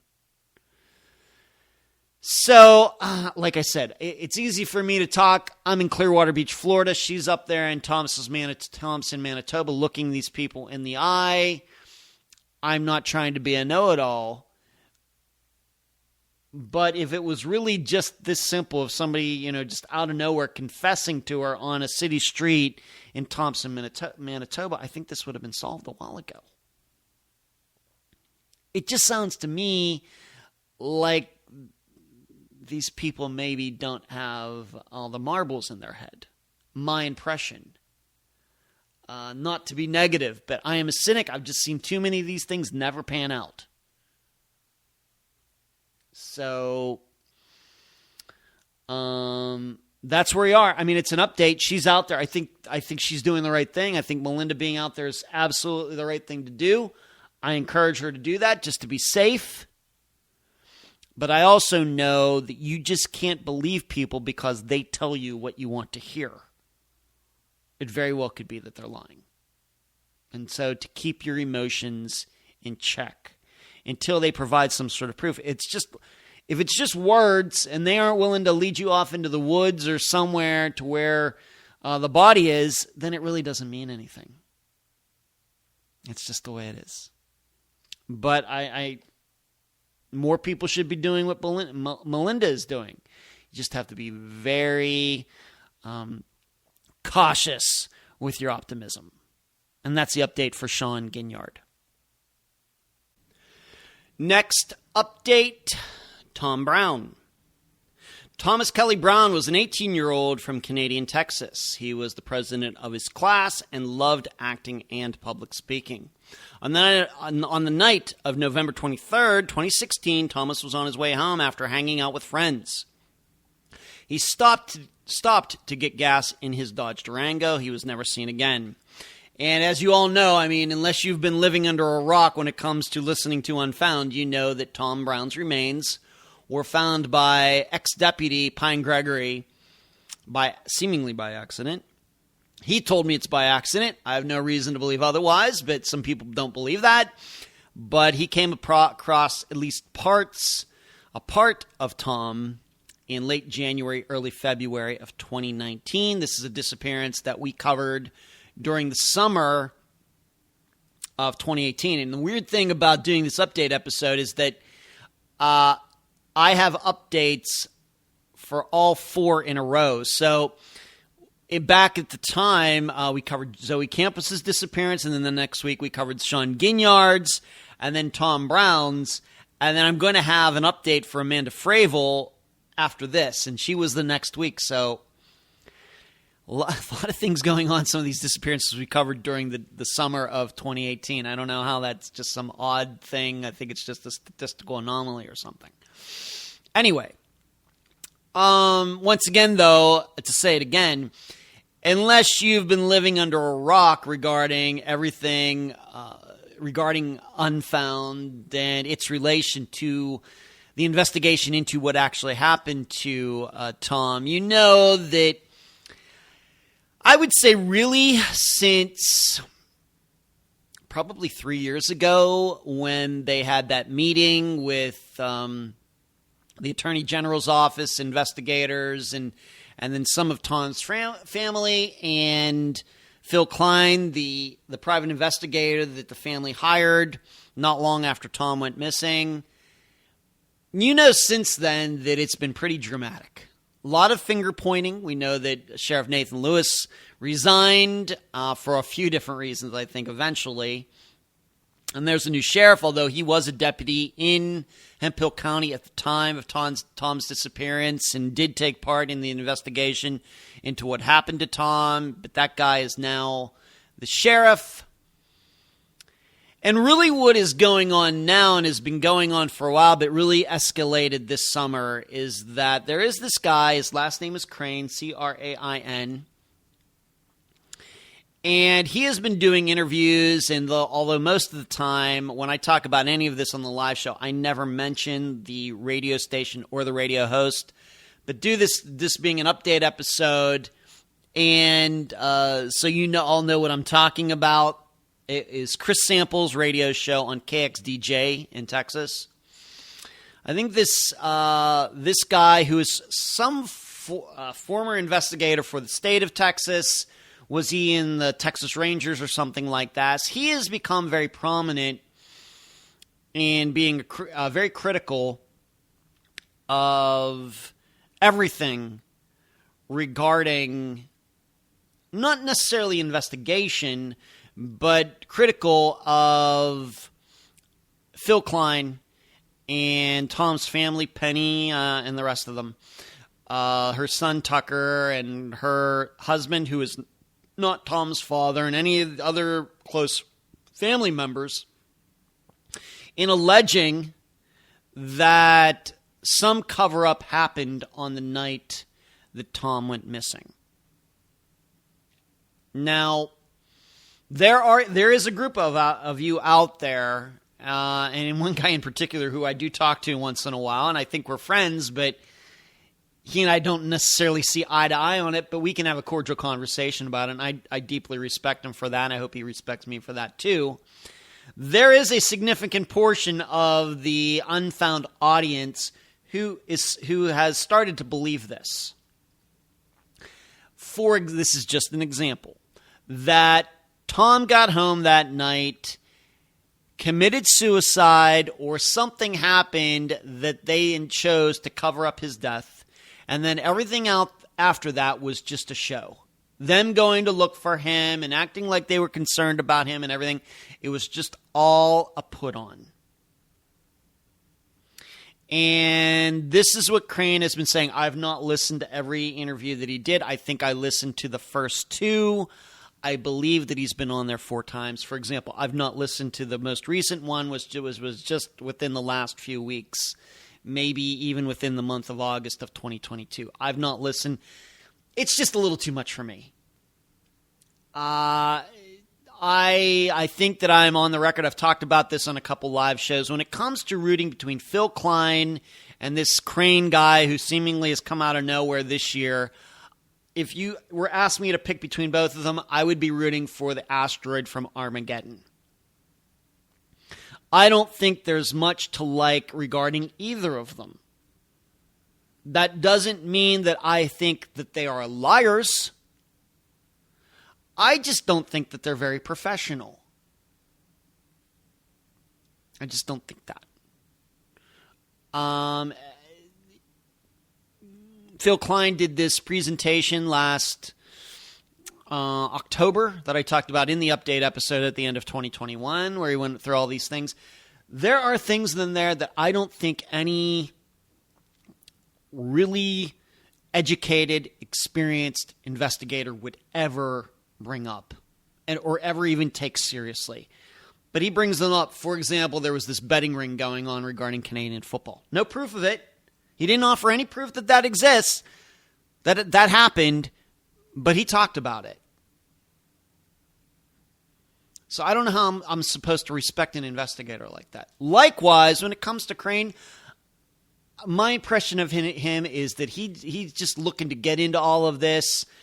Is he retired now, so he needs some new hobby or new form of income to go along with a state pension or something, and he needs a new outlet, and so he's jumping into this, and as I've stated, Tom Brown's disappearance is become a cottage industry.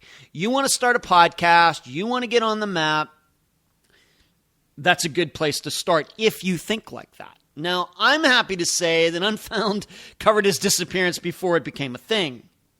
And in fact, some people would say it became a thing because of Unfound's coverage, the 3.5-hour episode that I did during the summer of 2018. I just think that it's gotten so crazy. I won't tell you who it was, but somebody recently sent me a message saying, how can you let people attack Phil Klein in your discussion group on Facebook? How can you let them go after him and badmouth him? It's become a bash session for Phil Klein, and how can you let this happen? I wrote back to this person and said, if Phil wants to shut up all the haters, all he has to prove is what he thinks happened to Tom, and that Tom was murdered. That's all he has to do, and then everybody will shut up. And he'll get to march down the middle of Canadian Texas saying, see, all you haters, you didn't think I knew what I was talking about, but I did. That he is so worried about people talking about him. I have people talk about me too. I have people say bad things about Unfound, about me, the host. Maybe you've seen some of the comments on YouTube. Maybe you've seen some of the reviews on iTunes and things. People tell me once in a while, a listener will tell me, hey, have you seen this here? I probably don't because I really don't follow that stuff, but I know it's out there. People, still complaining about the audio of the podcast and everything else.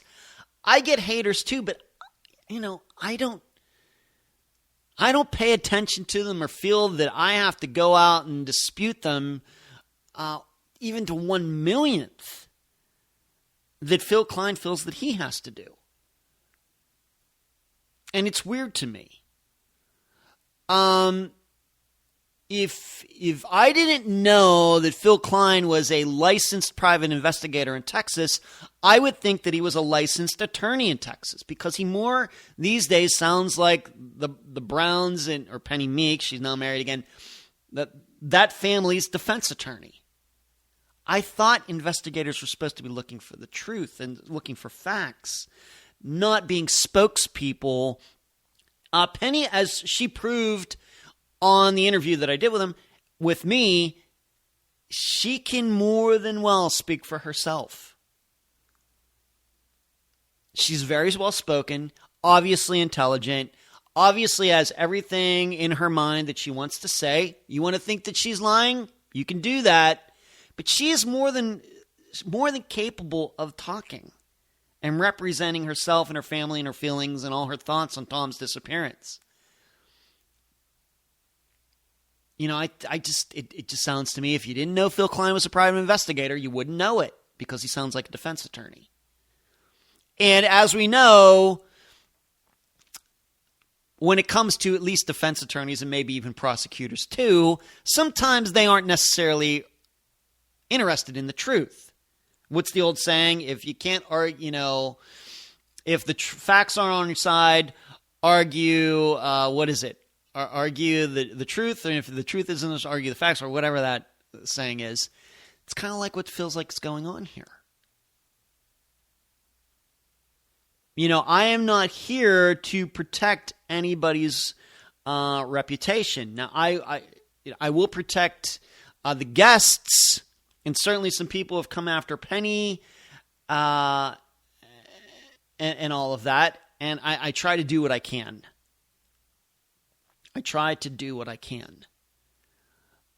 But I just want to assure anybody, I'm not on either of these sides.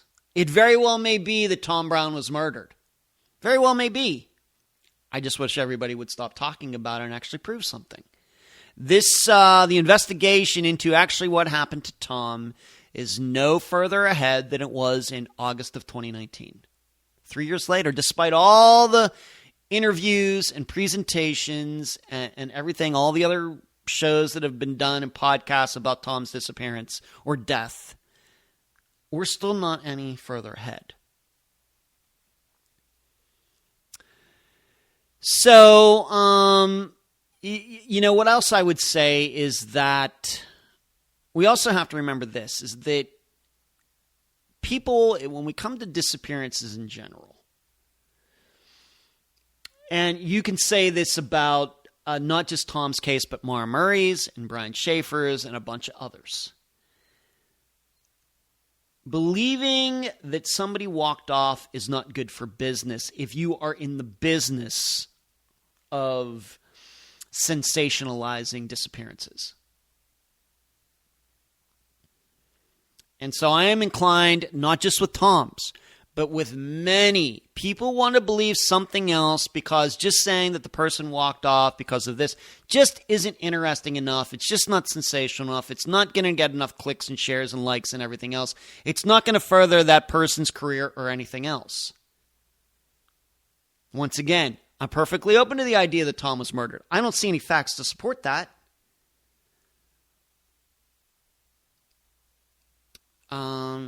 He could have walked off. Maybe. But everybody is just so dang sure of anything, but nobody's proving anything. So what's going on now, that where this really update is going, is that now Phil Klein and company, they're suing Crane for what he has been saying on Chris Sample's show regarding all these allegations that there was some sort of cover-up and everything else. I have to admit, I'm no fan of Phil Klein, and I don't even know if he's going to be successful, but I really can't blame him. This is one of the reasons we don't do these types of things on Unfound on the Friday episodes regarding theorizing and conjecturing and pointing fingers and everything else, because we're trying to avoid that stuff. And certainly we have covered many disappearances where it's pretty clear what happened. And still, at least in my mind, we play things pretty straight. Even in a situation like Angela Green's, who her husband said, oh yeah, she went to an insane asylum or some facility, and he couldn't prove that, and then he said she died, and he couldn't prove that. Even in a situation, in a disappearance like that, we covered it pretty straight down the line, and I actually interviewed the daughter, Angela Green's daughter. We still played it pretty straight. So when I hear somebody going on a radio show and making these allegations that can't be proven and making logical leaps that can be, go in a dozen different directions, but this person just happens to believe it goes in one direction, I just don't think it's very smart. I don't think it's very professional. And so then I have to start thinking maybe there's just something else going on.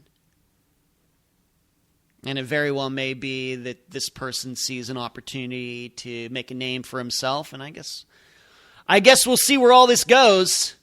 Once again, I have a lot of problems with Phil Klein, but I certainly do not believe that I've ever slandered him.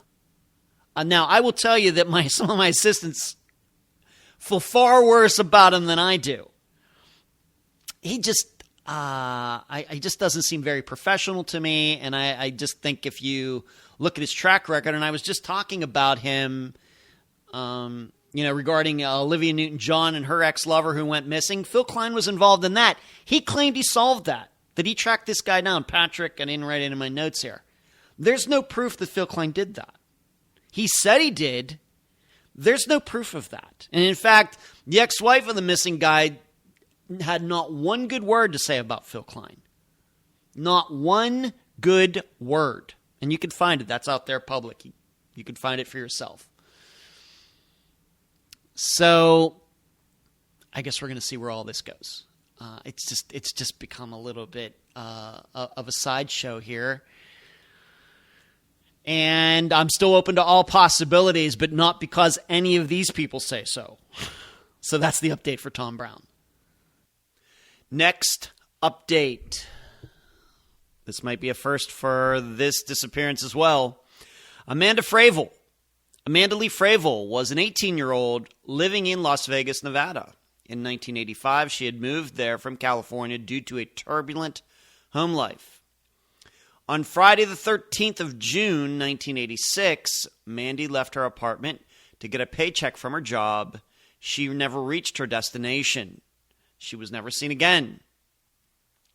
The update here is that this summer, her disappearance has gotten some national attention on Dateline. I'm sure if you Google her name now, if you had done that maybe just a few months ago, the only thing that might have come up is the episode we did back in 2018 covering her disappearance when her sister Melissa was on. And now that I'm thinking about it, it does seem that maybe we did have an update on Amanda's case a while ago, though. Maybe a year and a half ago. Because there was a serial killer who was caught, and he might have been in Las Vegas around the time that Amanda went missing. And the FBI actually contacted Melissa, Amanda's sister, to talk to her about this. In fact, they might have even met in person. Some agent to talk to Melissa about this. So maybe Amanda has appeared on an update episode before. But other than that, hasn't been a lot of national news on her disappearance except for Unfound's coverage. Well, now if you Google her name, you'll find this Dateline article and some other things that have come up. And I'm not going to read the article. You can do that for yourself. But in the article, it does name Lou Franks, who was allegedly her roommate at the time. How they met, no idea. Who he is, no idea. Myself and my assistant Sheree have tried to track this guy down. We found some Lou Franks, but I'm not even sure if we have the spelling right. There are a lot of guys named Lou Frank out there. just don't know.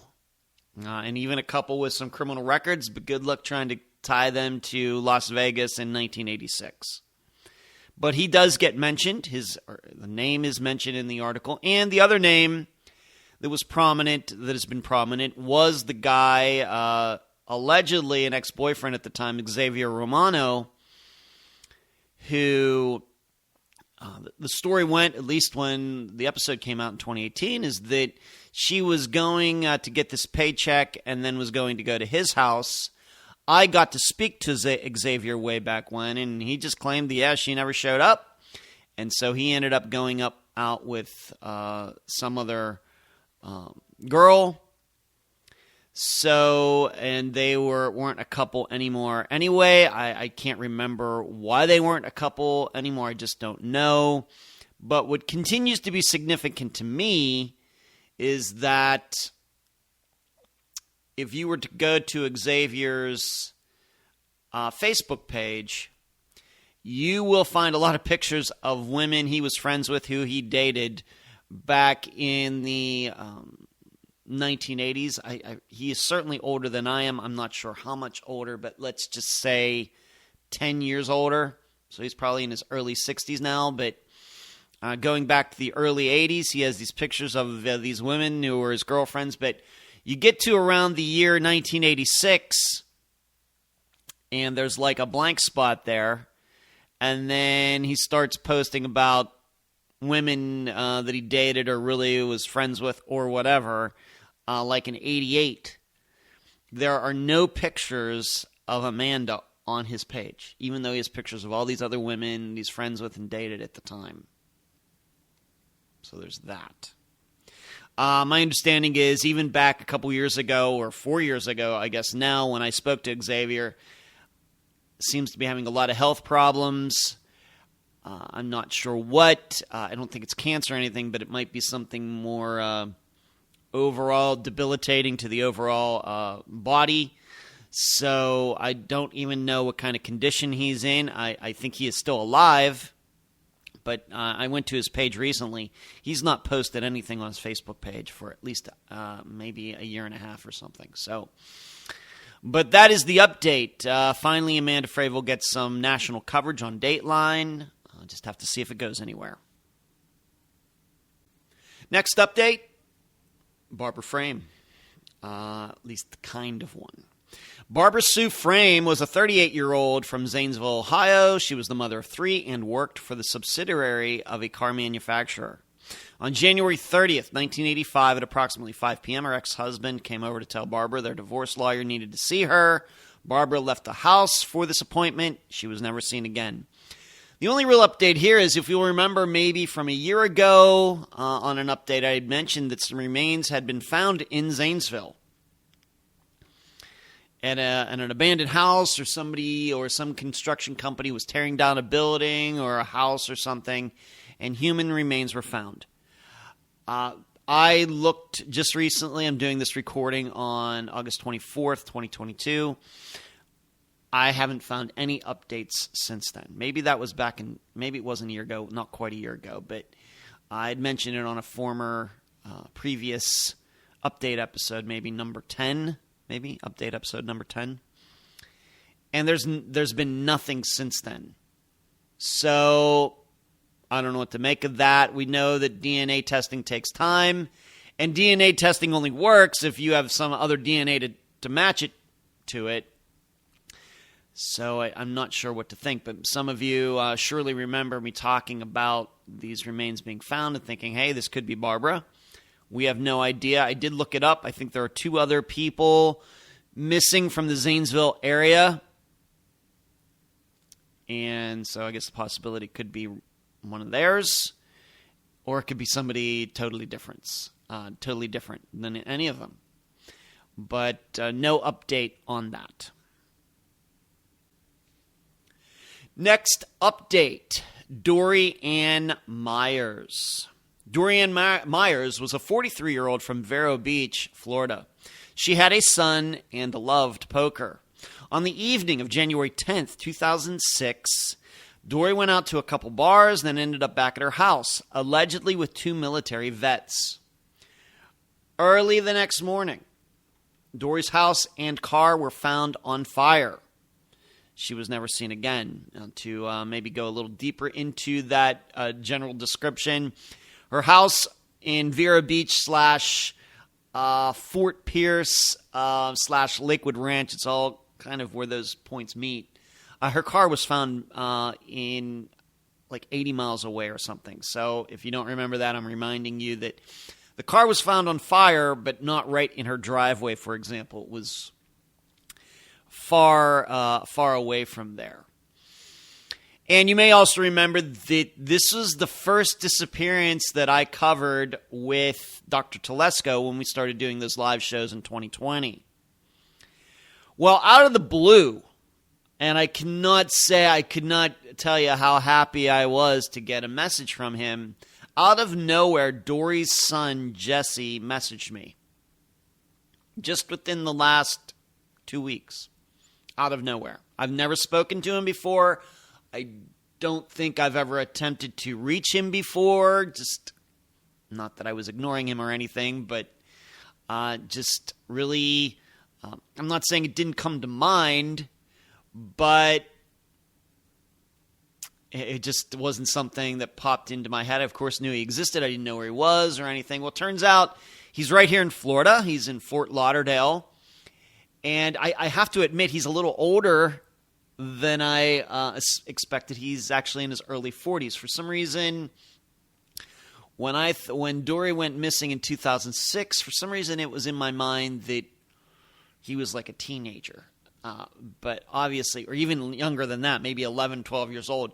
Obviously not, since this disappearance is 16 years ago, which means he was about 26 when this happened. Way older than I thought. Also might have been a reason that I didn't get in contact with him. I think because in the back of my mind I'm thinking, well, maybe he was too young to really understand everything that was going on anyway. And he did not live with his mother at that house that eventually got burned. So he ended up contacting me. His name is Jesse, and he's 42 years old. So that certainly changes things. We had a great conversation. In fact, as I was starting to record this episode yesterday, he was texting me. We texted back and forth a few times. But we talked for like an hour and a half a couple days ago. Had a high-quality conversation. He talked to me about his impressions at the time, what he remembers. He was in Milwaukee at the time and then was contacted, I think, by... of course, someone in their family about what was going on. But it took a few days, I think, for him to find out. And then he talked about going down there.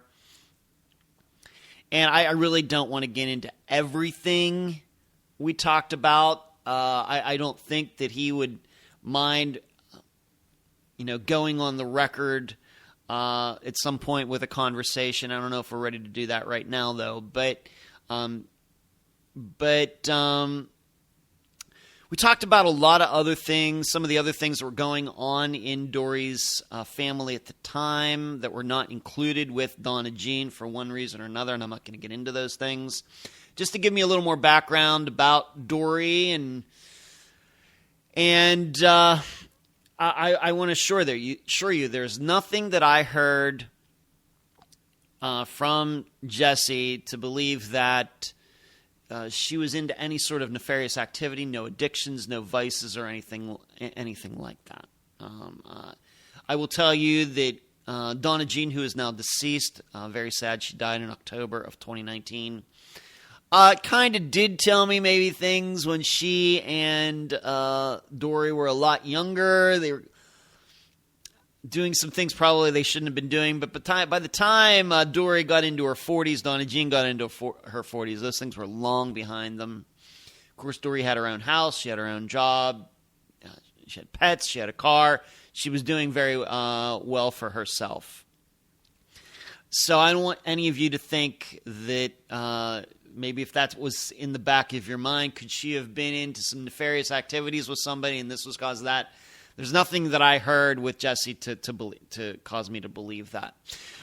Dory did have 2 ex-husbands. I'm not sure, I didn't go back and listen to the original interview I did with Donna Jean in preparation for this, but I don't remember Dory having 2 ex-husbands, so maybe Donna Jean didn't bring them up. Maybe I knew that Dory had been married once before. But she had 2 ex-husbands, and I will tell you that Jesse totally rules them out as suspects. Also talked to Jesse about my impressions, not necessarily all about Dory's disappearance, but just about my attitude toward disappearances in general. And one of the things that I told him was, there are these sketches of these 2 men who allegedly were at the bar where Dory was that night. And I was telling Jesse, 2 strangers, 2 men going to a woman's house, and, as it seems, I'm not saying this is what happened, but the way it seems, is so rare. We have some disappearances where we think that multiple people are involved, maybe like Tyler North's murder, and I'll be talking about him in a little bit here. But the situation we are talking about here, where a woman is murdered and there's reason to believe, or disappeared, but we believe, of course, that Dory was murdered, to believe that 2 men got together who didn't know her, it is so, so rare. I mean, as you know, most of the time when we're talking about disappearances that we believe are murders, they're pulled off by one person. Or it's some sort of luring like happened with Tyler North or something like that. Dory's circumstances of her 2 meeting, if this is what happened, of her meeting 2 guys and going back to her place and them seemingly having a good time, and then all of a sudden they turn on her. If this was a thing, we would have multiple stories like this all over the United States, and we don't. Whether it's a disappearance or a murder or it's an attempted rape and the woman got away, we would have all sorts of stories in the news about something like this. We don't. Which to me has always caused me to doubt the circumstances as they have been portrayed. Now, of course, that leads us to Dory's ex-boyfriend, Joe. And because he is the one who said he called Dory on that night, which was a Friday night, by the way, and said that she picked up the phone, her phone. I don't know if it was a landline or a cell phone. And she said, yeah, she was here and she had met 2 guys out. They're military vets. They're just having a good time here. And that's so we get this 2 men at her house story from her ex, which not saying he did it, but I don't know. We know disappearances are caused by relationships most of the time. Now, you should know, though, Jesse told me that the police looked into Joe, and I now know his last name, but I'm not going to mention here, and I actually was able to track him down and give that information to Jesse. But whatever Jesse wants to do with it, because Jesse said, I really don't know what has happened to Joe after all these years, really don't even know where to look. Well, Joe is here in Florida. But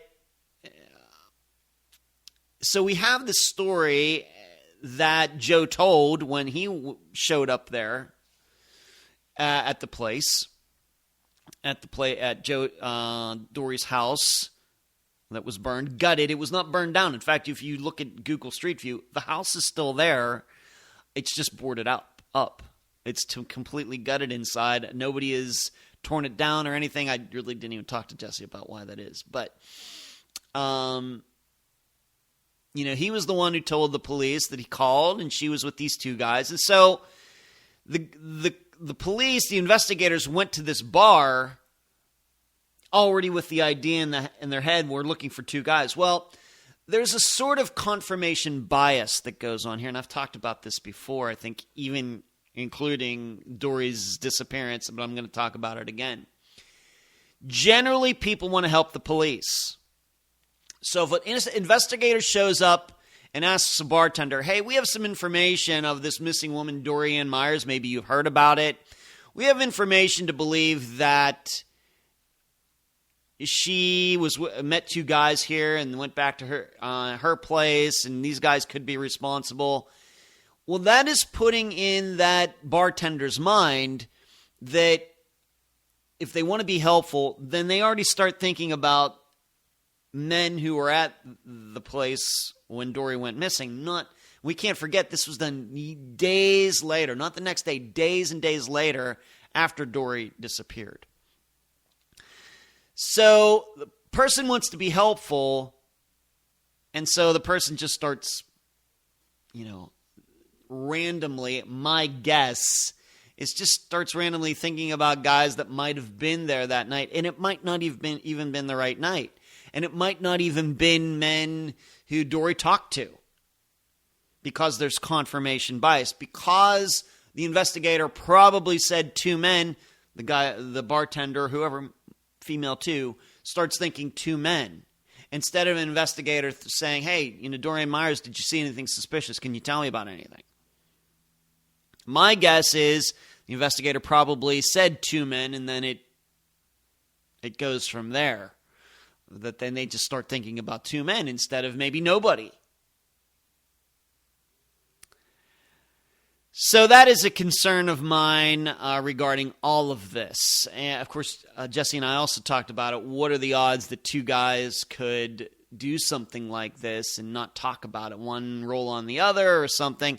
That's true, but on the other hand, that's true, but on the other hand, we have to think about the disappearances of Laura Bio and Ashley Freeman, where we now know 3 men were responsible.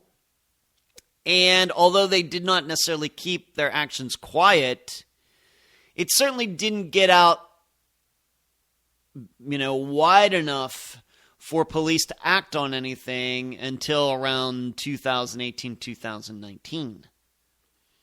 And we now know that there were people around these 3 men who knew what they did and just kept their mouth shut for fear or whatever. So I guess if you're inclined to believe that 2 strangers she just met that night, did this, then we have to be open to the idea that maybe they could keep it a secret. Or maybe they just haven't kept it a secret, but there are other people who know who've just decided to keep their mouth shut too. We did talk about where the car was found and how it was burned, and if that area was significant in any way to Dory or anybody else. The son thought that Dory might have known. He really thought, no, not at all. However, he did tell me one story, and this is not to bias all of you. I'm just telling you what he said, and I don't think that he would mind me saying this. This is something probably that would come up in an official interview anyways, that Dory and Joe did have a,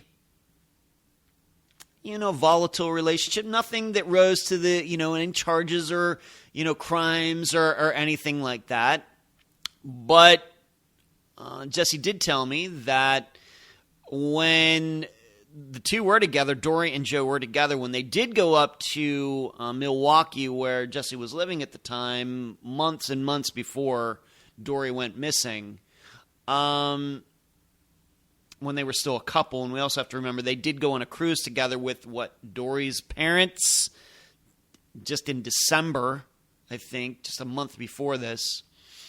Something had gone on between Dory and Joe Joe ended up breaking a window at Jesse's place, like a back sliding door window or something like that. Could have been an accident, could have been on purpose, could have been unintended. Jesse didn't say whether he made Joe pay for it or anything, so there's that. Unusual. I've never broken any windows like that in my life. I guess most guys haven't. And even so, that doesn't mean if a guy breaks a window that he ended up causing an ex-girlfriend's disappearance.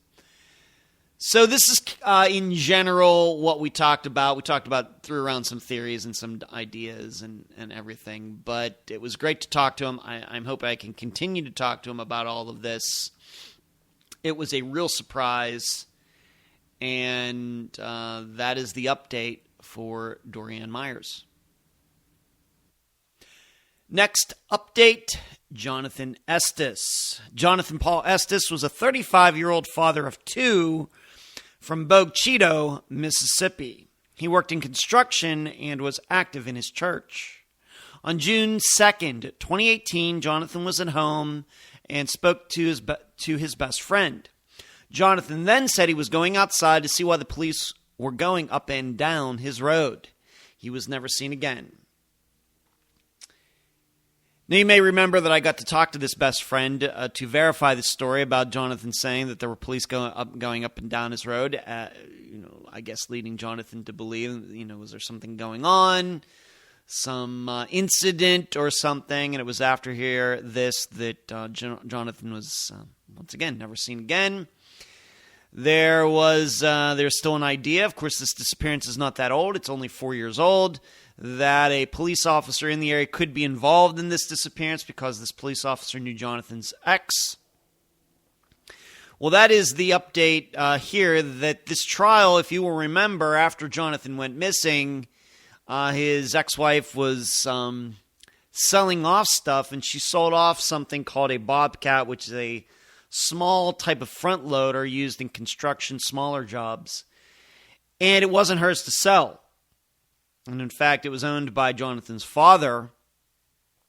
And so, if you even remember at the time we did this, I did this interview with Jonathan's sister Melissa. It was a question, where did it go? Well, it was eventually found. It was returned to the rightful owner. And Jonathan's ex-wife was charged with this crime. I don't know how big of a crime it is or anything, but, well, that trial still hasn't happened. And sent a message to Melissa a few days ago to ask her about this, and she says nope, and I don't think she has any idea when there is going to be a trial or anything. So, this, of course, is not as big an issue as Carlos Rodriguez, the murder trial for Carlos Rodriguez, but now it's done. Of course, Steve Pankey went to trial in 2021 and hung jury, so I'm not sure what they're doing in Mississippi regarding this trial, which seems to me to be a little easier to bring to trial, a lot less moving parts and everything, so I don't know. But if you were wondering about that trial and what's going on with her, because it might lead to more answers of what happened to Jonathan, I guess we're just going to have to keep waiting.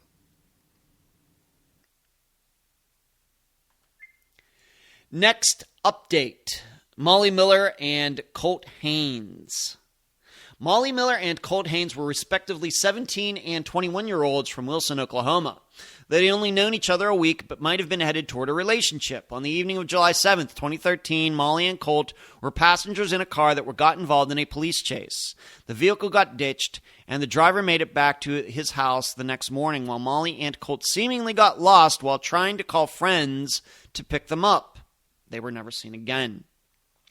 This is very much like the update I did for Joshua Guimons that started this section of this episode, in letting you know that there is a podcast devoted solely to Molly and Colt's case, and that is the podcast is called Partners in Crime. However, I've not listened to it, so I don't know how far along it is, if it's still going on, how many episodes there are, how in-depth it is. I don't know, but maybe you want to check that out if you're not familiar with it. So that's one of the updates. The other update I would say is that there continues to be a lot of heat around their disappearances, and I think we can understand why. It's unique circumstances, car chase, the driver of the car makes it home fine. There is all the proof in the world to show that Molly and Colt were alive several hours after the chase ended and after Nip, the driver, got home. And I think it's hard for everybody still to figure out, then what exactly happened? If Molly and Colt were murdered, how did anybody find them out there if they didn't even know where they were? You may say, well, they were at the car. Well, if they were at the car, then why didn't they just follow the tire tracks? Because this car went through all these weeds and grass, probably tire tracks easily going right back to the main road. Why didn't they just follow the tire tracks once it got light, if they were around the car, back to the main road and flag somebody down? Moreover, if they were truly lost, if they started stumbling off in the dark when the car got ditched, pitch black, I guess they had their phones. They could have used those as flashlights. Of course, the batteries could eventually go and burn out and die, certainly. But still, the phones were, many hours later. Why didn't they call 911? I realize the sheriff in the area is very shady and everything else, but I think still a lot of people, most people, if not all people, that's the choice they would have made. Maybe they're thinking, well, if I call the police, they're going to know I was involved in the chase. But they were passengers in the car. They weren't driving. They can always say, hey, what do you want us to do? Nip was the one that was driving.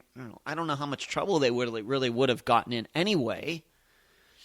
Moreover, if they did stumble away from the car and ended up really being lost, truly being lost, and telling people, yeah, we're lost, well, how would then they explain to anybody how to find them if they didn't know where they were? So if they were alive for several hours after and they called somebody and this person just happened to have bad intentions, how did that person or that group find them if Colt and Molly didn't even know where they were themselves? And I think this just shows how far I've come regarding disappearances like these where people stumble off into the woods. Maybe we could think about Jason Landry's disappearance, which I may talk about later. How are the disappearances of Molly and Colt any different than Jason's? Car wreck, people stumbling off into the night and not found. And hardly anybody thinks Jason was murdered, although there is some kooky private investigator in Texas, not Phil Klein, who thinks that Jason was murdered. And coincidentally, Phil Klein at one time did work on Molly and Colt's disappearances. And it's just funny. You find an unsolved disappearance, and it's funny how Phil Klein's name will be attached to it.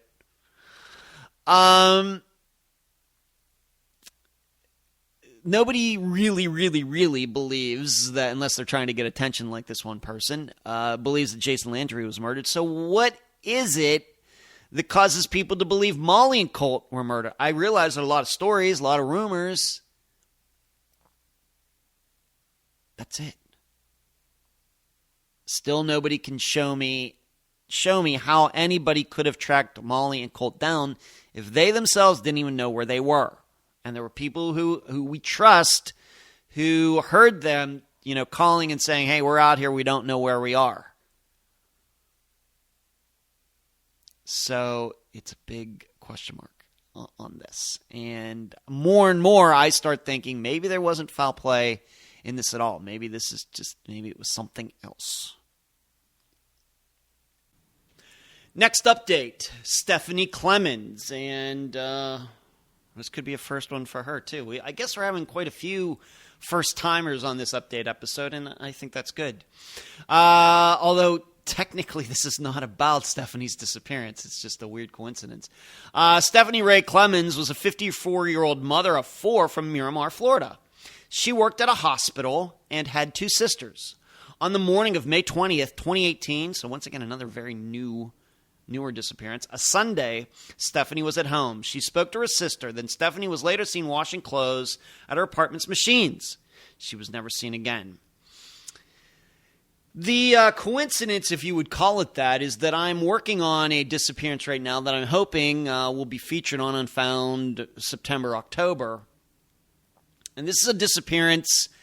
Miramar is kind of down in that southeast Florida area, Miami.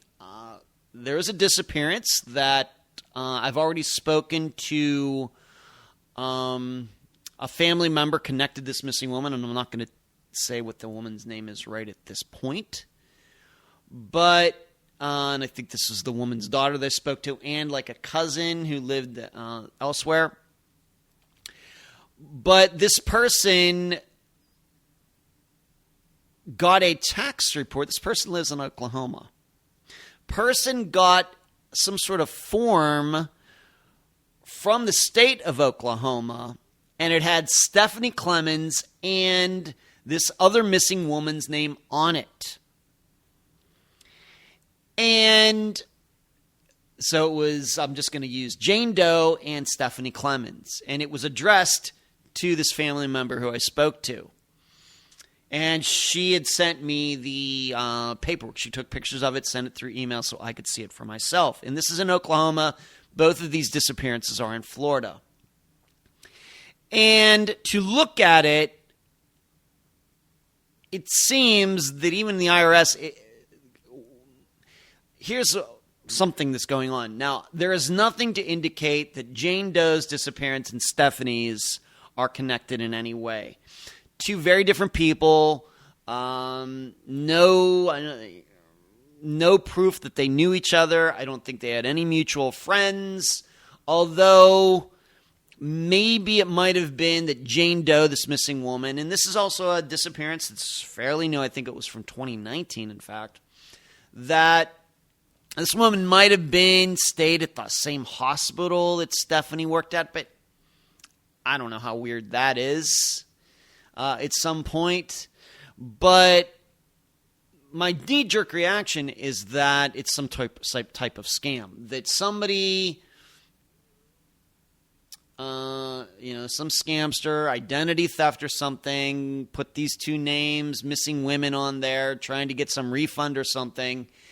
And my impression of the paperwork that was sent to this Jane Doe's family member was like, you know what? The IRS thought it was kind of strange, and so they were trying to get more information regarding all of this.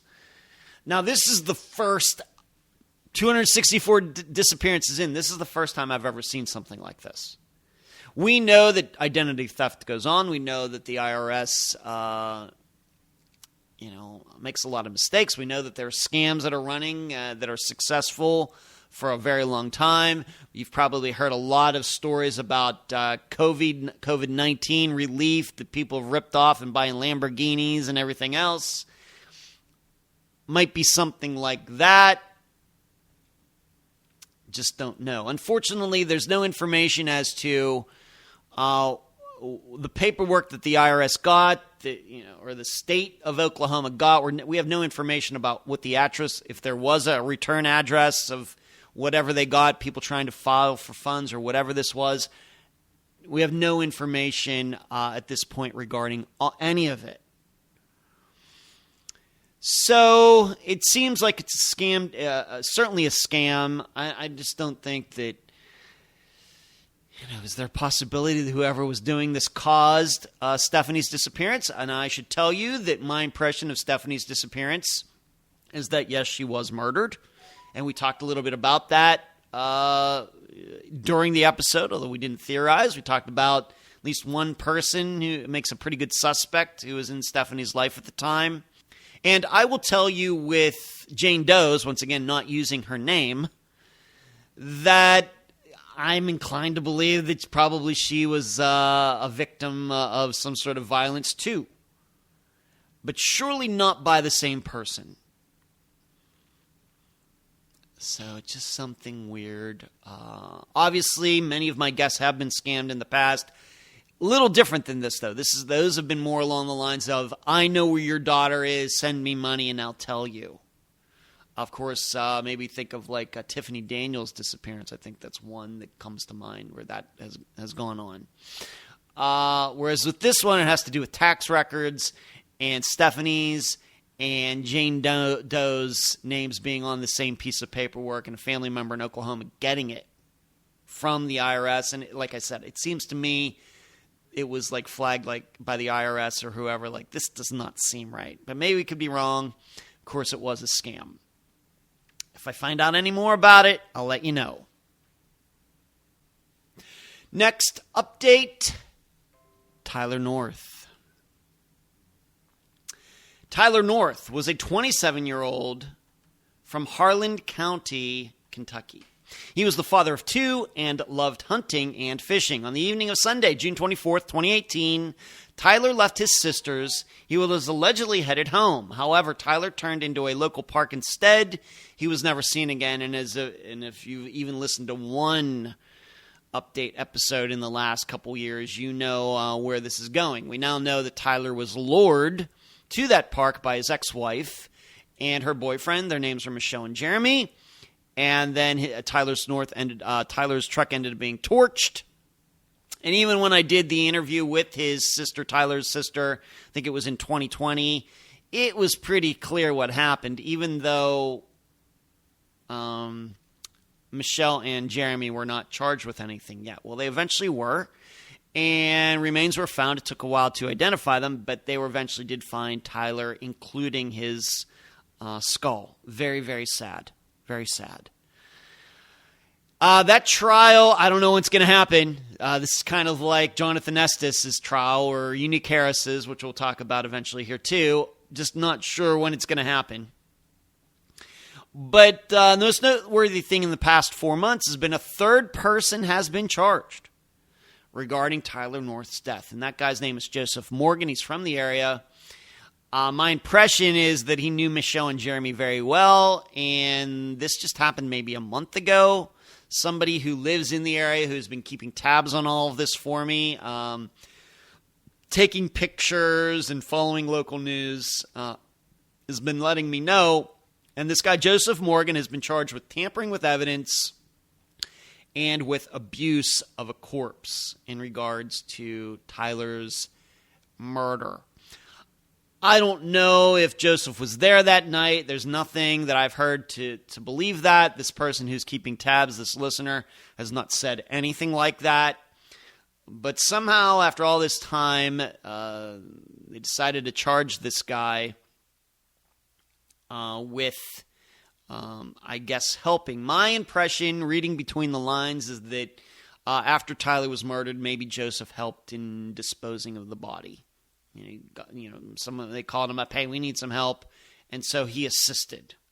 Why he would choose to assist, maybe, I'm guessing Joseph Morgan isn't a very good guy either. But also, in the update that this woman's been able to give me, is that I discovered how close Tyler's skull was found to where Michelle and Jeremy lived. And really, it was not that far away. I mean, it wasn't like in the backyard, like Zoe Campos and Carlos Rodriguez's house, but maybe, a few hundred yards, maybe 300, 400 yards away from where they lived is where Tyler's skull was found. And this listener had sent me a little diagram. She's gone there and taken some pictures, and then she kind of circled a couple areas and showed me kind of the relationship between these couple areas. So that's the update. Joseph Morgan, charged with tampering with evidence. Is he going to be tried with Michelle and Jeremy? I don't know.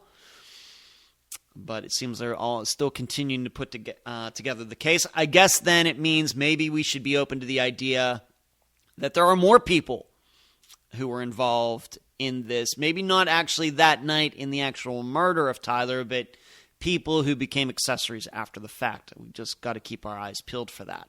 There you go. Next update, April Andrews. This is, I think her disappearance is appearing on here for the first time, but it's very sad news. April Dawn Andrews was a 15-year-old from Pea Ridge, Arkansas. She was a shy girl who had many siblings. On Saturday, November 18th, 2006, April and her family had taken a trip to a store. When they got back, April decided to walk to a local church that was having a clothing drive. She was never seen again. The update is that in May of this year, just a few weeks after the previous update episode, Tanya Washburn, who is April's sister, who was the guest for that episode, died. So May of 22 is when she passed away. My understanding is that she had fought cancer for quite a while. In fact, I think even before she was ever on Unfound. And unfortunately, it took her life. I really did not talk to Tanya maybe too much after she was on the episode. I really did not go back and look into any of that. She might have posted some things in the group after she appeared. Once again, I think this was in 2020 when she was on Unfound. But I would not say that I got to know Tanya really, really, really well. Certainly not as well as Joyce Rivatuzo or Mary Lyle or Elisa Kassoon as examples. But as I stated, going back to Tressie Palmer, who I talked about earlier in this episode, even so, these are people who, I feel for. And I was, always ready to help them at any time. And so Tanya's death is now number 7 of guests that we have had on Unfound. And once again, that's as updated. I admit, there may be 1 or 2 other guests who have died that I just don't know about yet, like I didn't know about Tressie Palmer's for a year and a half, and I feel very bad about that. But that is at least, Tanya's death is at least number 7, and I will continue to say it. It hurts every time. Next update. Unique Harris. Unique Raquel Leona Harris was a 24-year-old from Washington, D.C. She was the mother of 2 and was getting ready to go to massage therapy school. On the night of October 9th, 2010, Unique put her children and cousin to bed. When the kids woke up the next morning, Unique was gone. She was never seen again. We now know that there is a guy, his name is Isaac Moye, M-O-Y-E, who got charged with Unique's murder, actually not long after Unique's mother appeared on Unfound in late 2020. And the update here is we still have no trial date. This is kind of like just what we're talking about with Tyler North. We have a suspect, seems like a good suspect. I guess the difference is that Tyler North's remains were found. Unique's haven't. So we don't know what went on there, at least to my knowledge. But still no trial date as to when Isaac is going to appear in front of jury, if it's even going to happen. Maybe he's going to do a Carlos Rodriguez and plead out, and only the jury will only get to decide Isaac's sentence. I don't know. The big difference here may be that there's nothing that I've read that Isaac has confessed to anything.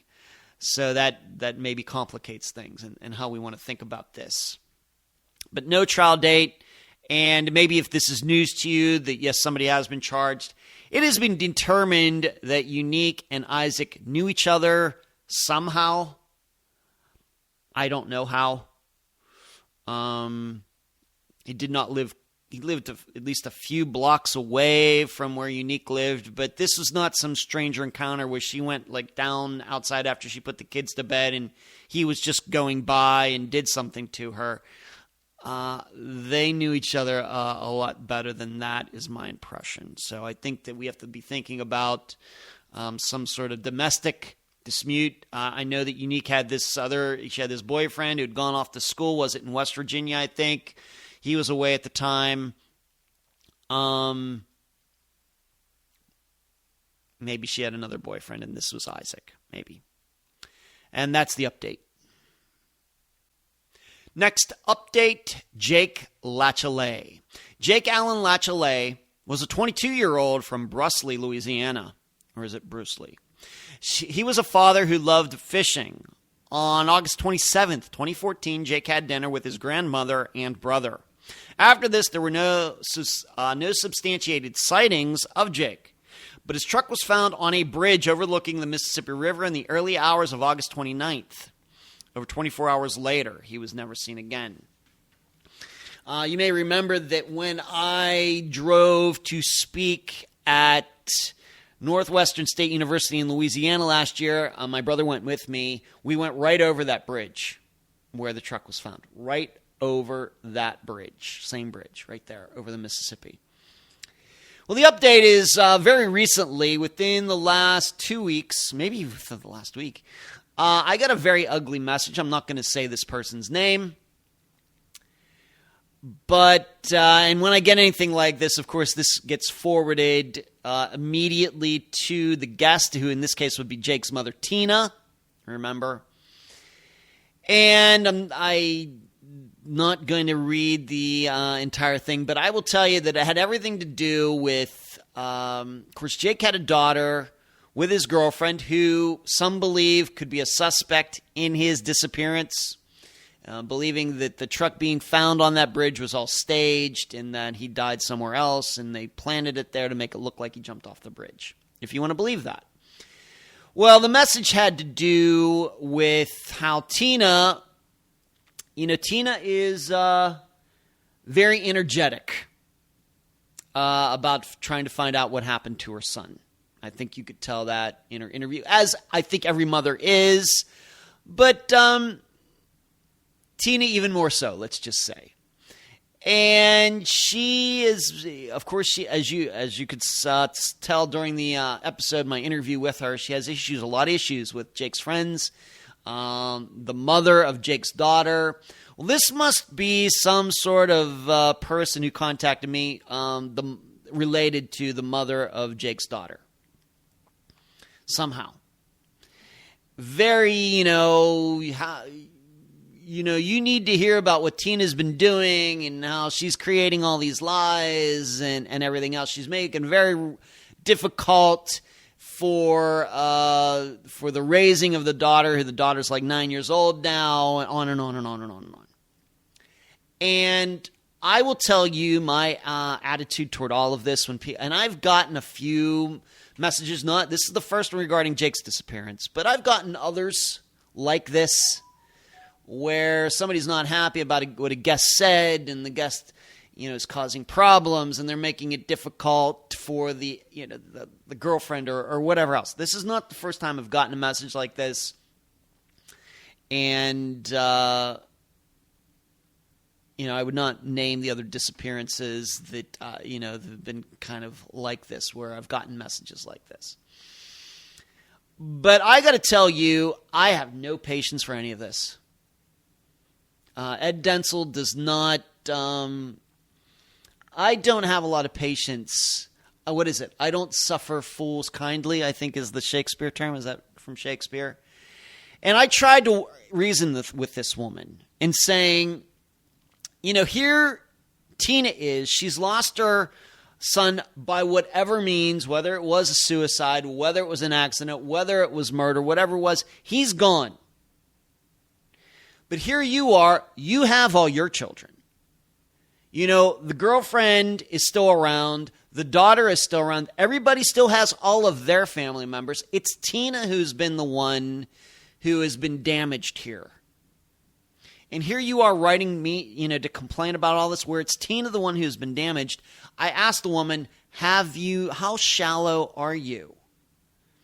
Well, all that did was cause her to write me back. And what I try to reason with these people. This is how I handle it every time. Every time this has happened. Not a lot of times, but when it happens. I try to reason with these people and say, yeah, you're being inconvenienced. Yes, maybe Tina is doing whatever. I'm not there. I don't know. But she's the one who's actually lost somebody.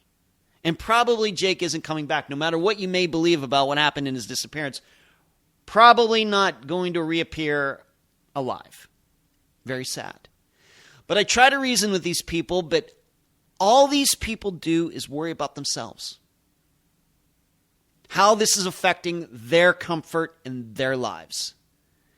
Whether Jake jumped off the bridge or was murdered, he was still missing. A mother is missing her son, and all these people can do is think about their own lives. And of course, and like I said, I asked her, how shallow are you? But she replied with a long rant about how shallow I am. So I had to block her. She dropped some F-bombs, and when that happens, I just got nothing. I got no patience. Then I got the message from someone else, kind of the same thing with the same last name. Also a woman, but with the same last name, different first name. So she came after me too.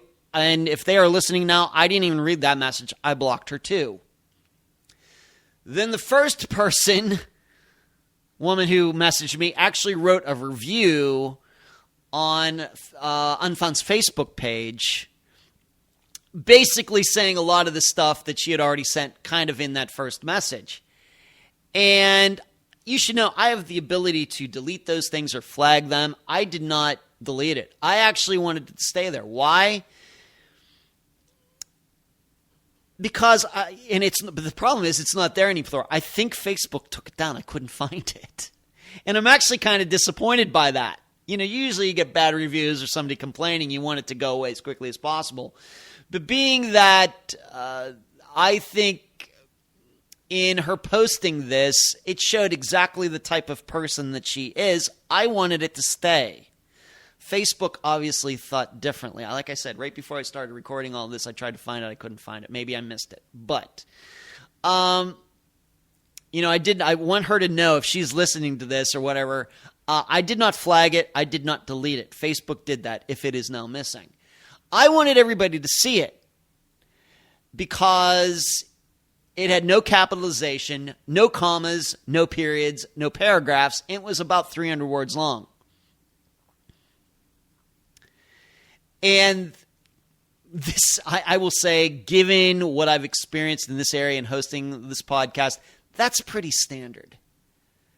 When people write me to complain about something that a guest has said, it's usually like that. It's not usually well constructed. It's not proper English. They didn't even do spell check or anything. It's just one huge paragraph, a complete rant. No punctuation, no capitalization, no periods, no paragraphs. I will tell all of you, if you have a complaint, I'm not saying I'll agree with you, and I'm not saying we're going to have a very constructive conversation, but you could at least take the time to use punctuation and capitalization and paragraphs for me. At least do that. So I wanted everybody to see that, to show the kind of person we're dealing with here. And I'm sure when she messages other people, she does use capitalization and commas, but this, she didn't. Just a complete rant. So I just have one question for all these people. Would you rather be the opposite? Would you rather have it that you're the one who lost a son or daughter, and you're maybe suffering from PTSD, as many of my guests do, and depressed and everything? Would you rather be suffering like that, or would you rather have it the way you are? Now, I know you would rather have it the way you have it right now. You don't have any children missing. Then I would start having some compassion for these people who have lost their children, even if these people are causing you some convenience. And I will tell you this to anybody. If you think that somebody's lying, and I would even say this to the two people who wrote me that I'm talking about now, particularly the one person. If you think that Tina is lying and doing the wrong things and everything, you should take her to court. If you think that she is wrong and lying and slandering you and everything else, you should take her to court. Don't come crying to me. All I do is cover disappearances. I don't do child custody arrangements and all those things. I don't do that. Don't come crying to me. I covered disappearances, and I covered Jake Lachelet's disappearance. That's what I did. And I presented the facts. We talked about, yes, how he was having problems with his girlfriend and all of that, as a lot of people do. That is always going to be a topic on Unfound. That's never going to change, no matter how many nasty emails I get, nasty messages. As far as all the other stuff, what Tina does in her own time, I have no control over that. And she wouldn't listen to me anyway, even if I had her any advice on that. And I have none because I'm not a parent. And I'm not a grandfather or anything. So I have no insight into any of that. So she's not going to listen to me. So, and I did tell Tina, she told her side of the story. I don't know what to believe. All I know is we covered the disappearance itself the way we covered all the other disappearances. Everything outside of that, I don't know what to tell you. All I would tell you is those people, have some more compassion. I realize this is, if this really is a pain, it is a pain. You got to understand that guests have a lot of severe trauma. And it's not always all about you and the ease of your life and whether you're going to get through the next day without any problems. That's what I have to say to all of you. Next update. Paul Sanders. And yes, now, as you can probably tell, we're getting very close to the present time. Paul David Sanders was a 17-year-old from Mesa, Arizona. He was originally from Missouri and very athletic. On August 14th, 2001, the person may or may not have been Paul, driving Paul's truck, was pulled over by law enforcement in Tucson. A chase ensued, in which the driver escaped. The truck was later found wrecked several miles away with no signs of Paul. He was never seen again. I cannot even begin to tell you how much is going on behind the scenes regarding Paul's disappearance, despite it being over 21 years old. In fact, we just passed, the 21st anniversary, August. It's August 24th today, 10 days past. The 21st anniversary, if you want to call it that. It's been a combination of my assistant, Carrie, a listener who is in the think tank, who has been, I think, listening to Unfound for a very, very long time. Her name is Jill. And Paul's sister, who was the guest for the episode. The three of them have been doing incredible work this summer. Really, really deep work, and I'm going to get into that here in a moment. But I think that what's going on is, of course, Jill lives in the area where this disappearance happened. Paul's sister lives in Missouri, and my assistant Carrie lives in Missouri. By the way, I've learned recently that is not her real first name. That's the real, but I just call her that, even though I know that's not her real first name. But they have been working together, and they've been filing a lot of FOIAs, lots going behind the scenes. And here are some things, and this certainly changes how the disappearance was portrayed when Paul's sister was on Unfound. This just shows you how much work has been done, and this just shows you after many years, things can get distorted, and people saying things that aren't true. I'm just going to read some of the things. Now, I can't say everything. In fact, not long before I started doing this recording, I checked in with Carrie and Jill, checking out to make sure how much I am allowed to say. And this is the way it goes. I mean, I'm, I guess, the boss.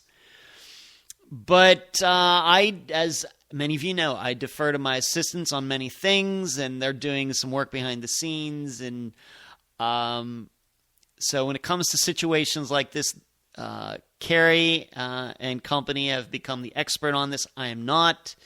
I'm the one who hosts the podcast. I'm the expert, of course, in many things, but I have no problem taking pointers, advice, instructions from other people who are working on disappearances. I don't always have to feel like I'm in charge. I'm not that guy. Anyway, here's what I've been allowed to say. The car chase was on Route 77 in Mesa, likely from Globe. Confirmed the official start of the chase was from Mammoth, Arizona to Oracle Junction. Here's a big difference. According to the paperwork that this group has been able to get, the truck was never pulled over. All this talk, as I just mentioned, and I'm just reading what the intro was back when the episode happened earlier this year, the belief was that the truck was stopped, then took off. The truck was never stopped, according to the police paperwork. And then the cops ended up stopping the chase, and whoever it was got away. Now, there's another discrepancy. The chase was not stopped because of the weather. And in fact, I will tell you, that was a huge question mark in my mind at the time, because I actually, before the episode came out, I checked the weather for that day, and there was a passing thunderstorm, but this is Arizona, and it doesn't rain that much. Of course, it can rain at any time. It just doesn't rain that much, like Las Vegas. Lived there for 13 and a half years. Maybe it rained 30 times in 13 and a half years. It's rare. But it still happens, so I'm open to the idea. But there might have been a passing thunderstorm that day, but nothing, it wasn't a deluge all day. So that was a big question mark in my mind. Now we know, according to the police paperwork, the chase was not stopped due to the weather. The chase instead was stopped because the chase was so bad they had put out those stopper sticks, that puncture the tires. You've seen the chases like on YouTube. And the truck was able to get around them or something, and one of the cop cars or some innocent citizen's car tires got popped instead. So that's why they stopped the chase. And this is all from the Oro Valley Freedom of Information Act request that they got. And I'm reading here, the chase was stopped because he avoided stop sticks that ended up hitting another car. There you go. That's what she sent me. And so that, they believe, happened around Oracle Junction and Reading. The truck where it was eventually found was between Oracle Junction and Reddington Pass. And I'll continue reading. We have FOIAs from Oro Valley, Pima County, and DPS. Or the DPS one is on the way. Also, we have made contact with several friends and family of Paul from Arizona. And the FOIAs they've gotten are from Mesa, Orovala, Pima, TPS, and DPS and Pinal, Pinal County are in progress. They're also awaiting FOIAs from the BLM, so Bureau of Land Management. The reason that's where the truck was eventually found. It was on Bureau of Land Management property. And they're also awaiting a FOIA from the FBI, if you can believe it. But they've gotten these other ones from Mesa, Oro Valley, and although I'm not going to point out the problem places, but they have this group of Carrie, Jill, and Paul's sister. I've had nice things to say about a couple of these departments and maybe some not nice things to say about a couple of the other departments as far as working with them, getting information. I'm just going to leave out who is good and who's bad. But moving on, what they said I was allowed to say was that Paul was known by friends and family as being known as driving like a grandpa. He was a very slow driver. But according to the reports, is that the driver in the truck in the pursuit was a confident and very capable driver and outmaneuvered law enforcement. So you have to do that. And in fact, that is the reason that this driver was skilled enough to avoid the stop sticks. But instead, law enforcement or somebody ran over them, flattening the tire, and that's why they stopped the chase. So where is this all going? So how is it that these stories got started about the truck being actually stopped and the chase being stopped due to weather? This is a question I asked, the last question I asked before I came to this microphone today. This is the response I got. Paul's sister was not involved in this conversation. These are conversations I've had with Jill and Carrie. And so I asked, so where did the weather and truck stopped stories come from? Their answer, Paul's father, Robert.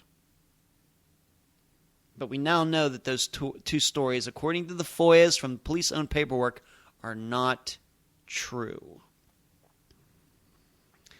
So I'm anticipating that when I do the next update episode in December, I'm sure I will have a lot more to talk about regarding this disappearance, given the work that these women are doing, such spectacular work, and I think it's excellent. I wish more people would get involved in this. So I give a huge shout out to Jill and Carrie, and of course to Paul's sister for working together on all of this and clarifying things on a disappearance that's over 21 years old. And this is what everybody can learn, especially family members who have disappearances that are what we would call old, 20 years and over. There's always time to sort things out and learn new things and to correct the record if the record has gotten distorted over the years. And obviously, this record has been distorted for a very long time. Why? It's going to leave you to ponder that. Next update, Rhonda Smith. Rhonda Eileen Smith was a 21-year-old from Noonan, Georgia. She was tall, about 6 feet in height, and had been in the U.S. Army. On February 27th, 1984, Rhonda left her home early to go shopping. Rhonda's vehicle was later found at an Atlanta mall. She was never seen again. Now, I'm guessing this one's kind of fresh in your mind. We're getting very, very close to the present. This is a disappearance we covered back in May of 2022. You remember that she was driving a vehicle that was given to her by her fiance from the job that he had. This pickup truck that somebody else drove, that was the vehicle that was found there. And after the episode came out, of course, within the last couple months, I actually got contacted by one person through email and then another person through Instagram. And they were different people, but they both had the same last name. And they're saying, I got more information. I need to talk to you. Nancy Llewellyn, who was the guest for that episode, who is Rhonda's cousin. I thought Nancy did a fantastic interview, and she's been working on Rhonda's disappearance for a while. I know Nancy, but you need to hear this and everything. And I'm just going to say what I said back when I covered Donald Irwin's disappearance an hour ago, however long ago that was. I appreciate it that people want to tell me things, but they have to understand that it's probably not something I'm going to be able to act on. Because once again, I do, of course, do my own work behind the scenes on things that sometimes I don't like to talk about. But if somebody is contacting me and saying, oh yeah, well I know Nancy, but you need to know this, I'm really just like, well, I not that I don't love information, I do, but I'd rather, Nancy is going to be the one who's going to work on this maybe every day, or, I am not. I'm certainly willing to help, give her pointers, give her suggestions. If there's information she can't get, maybe I can get her for her, but I'm not going to be working on Rhonda Smith's disappearance or any other disappearance every day. That's just really not what I do. The closest I came to that was way back in 2019 with Cameron Remmers, and even that was not surely every day. So, I just told this person, if you got something to say, just tell it to Nancy. If you know her, I realize that you want to tell me things, and and given how the email was worded and the message on Instagram, it kind of sounded to me like it was just going to be more rumor type of stuff. Well, Rhonda's ex-fiance, he said this, he said that, he did this, he did that. And of course, her fiance at the time, certainly a suspect, might consider him being responsible for Rhonda's disappearance. Maybe. It certainly seems to me that Rhonda's family feels like that. I don't know how much proof there is of that. But if it's especially along those lines, then I just, I don't know what I'm supposed to do with that. Of course, we don't even, really talk about a lot of that stuff on episodes anyway. Well, he allegedly said this and he allegedly said that, and I heard him say this and I heard him say that. As long as the guest knows these things, that's good enough for me. Now, if the guest wants a guest, for example, Nancy, and I'll have you know that Nancy has not contacted me after these two people contacted me. She's not written to me and said, hey, these two people contacted me or anything like that. But if she were, I'd certainly talk to her about it. Certainly. But I'd rather it just go through her. Especially when the person says that he knows Nancy and has helped, been helping Nancy and everything. Now, it might be a different situation if it's actually factual information, something to me that sounds really, really substantial. And then I will pass it along to the guest and then we'll talk about it. But if the person already knows the guest, then I just feel like the middleman. Just get me out of the way. This is very much like I said, with Donald Irwin's, when this guy sent me this information about deeds and everything else. I don't know what to make of that.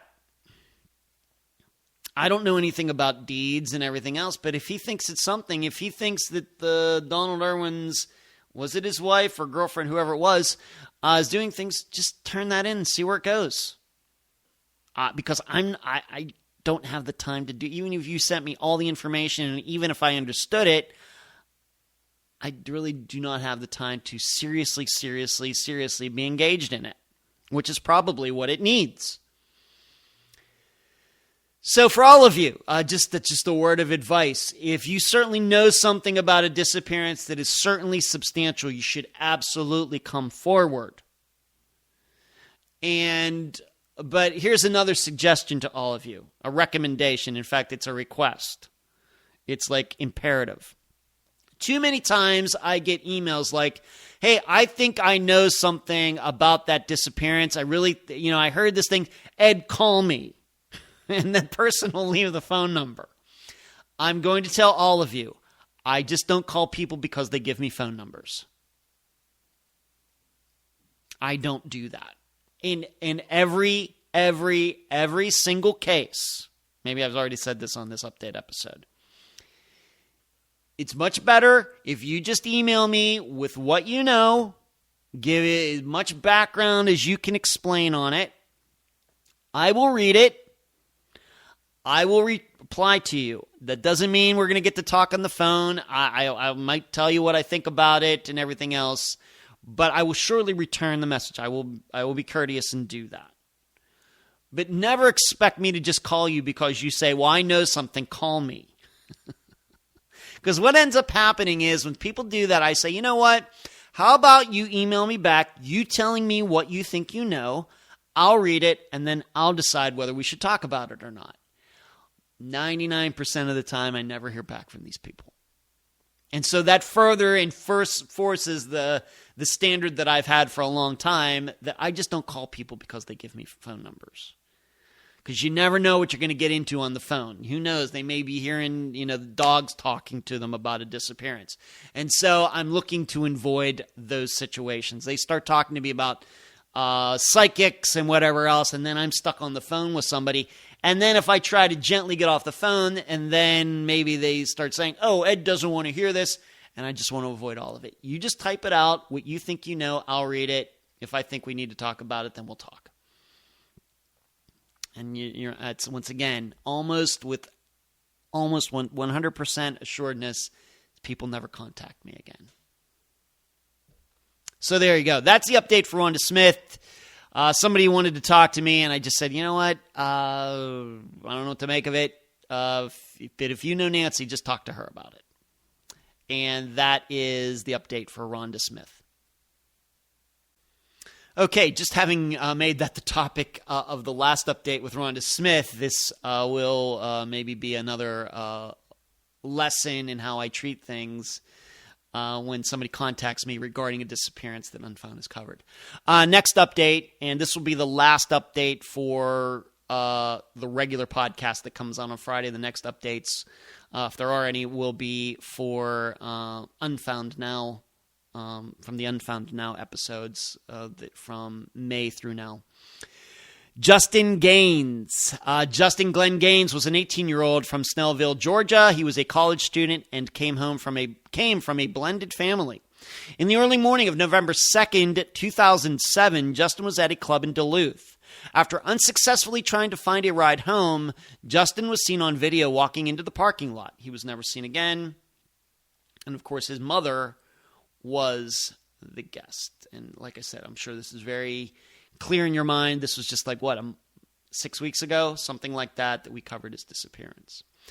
So just within the last 2 weeks, this is a person I don't know. I've never heard of this person before.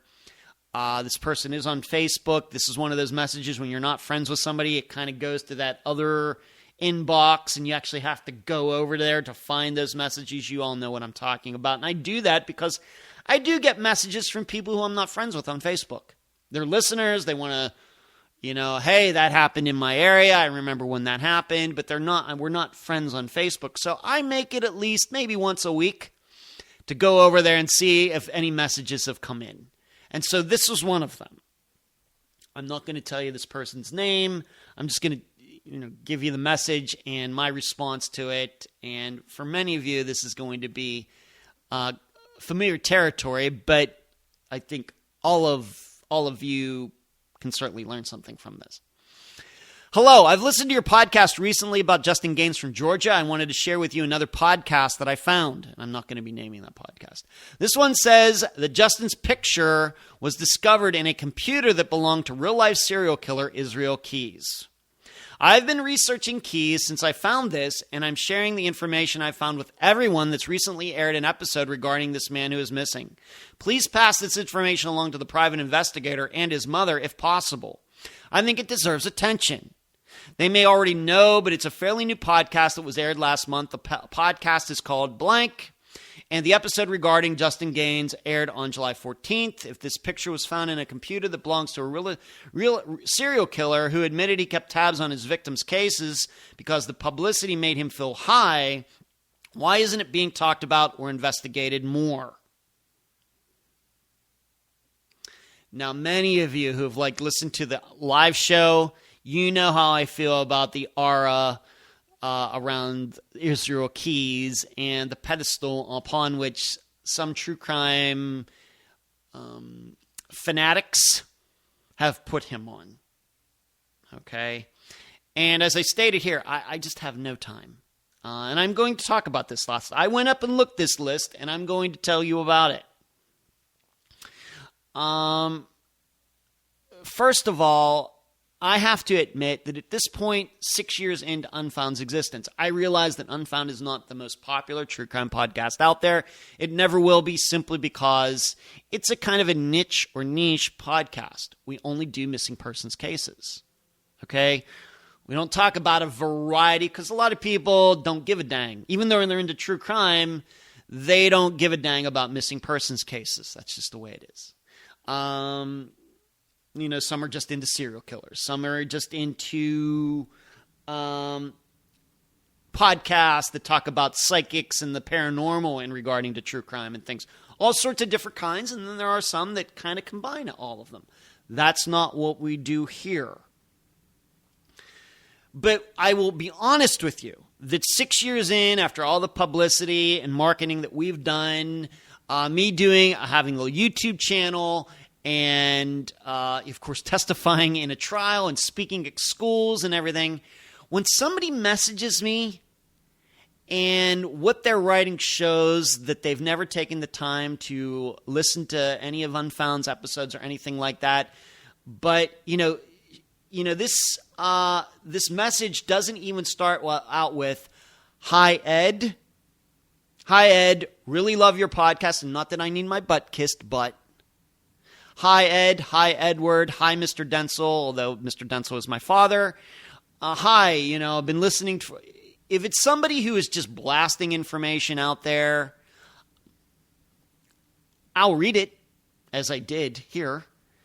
But, I start thinking, what exactly is going on here? This person wants me to be really, really engaged about something, but I'm the person who's engaged in missing persons, not this person. Not this person.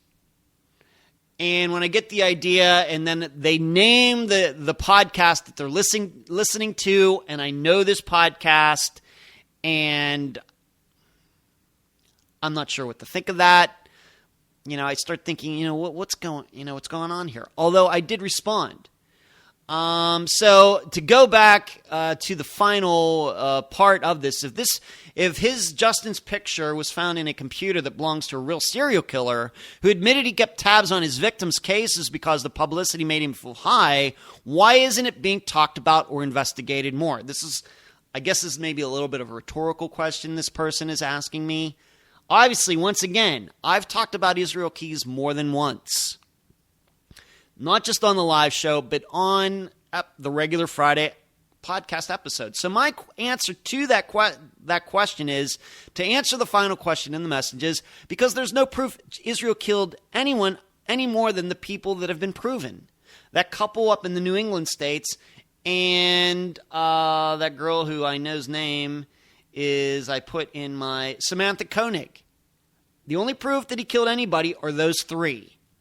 It's his own words are the only reason that anybody believes he killed any more than those 3. All right, so I responded to this person. I wrote her name, and then I said, I am familiar with the story. My opinion, it's all a bunch of nothing. I've looked at the list. I'm familiar with some of the cases. In fact, we've covered a few of them on Unfound, and I'm going to go through that list here in a moment. And I'm very, very sure Israel had nothing to do with those. In addition, I put some, but now that I really, really look close at the list, there's only one of the on the list even happened before Israel was born. Several of them happened. Some of them happened when he was just like 10 years old or early teens. And really what I actually put is, in addition, some of those happened when Israel was a little kid.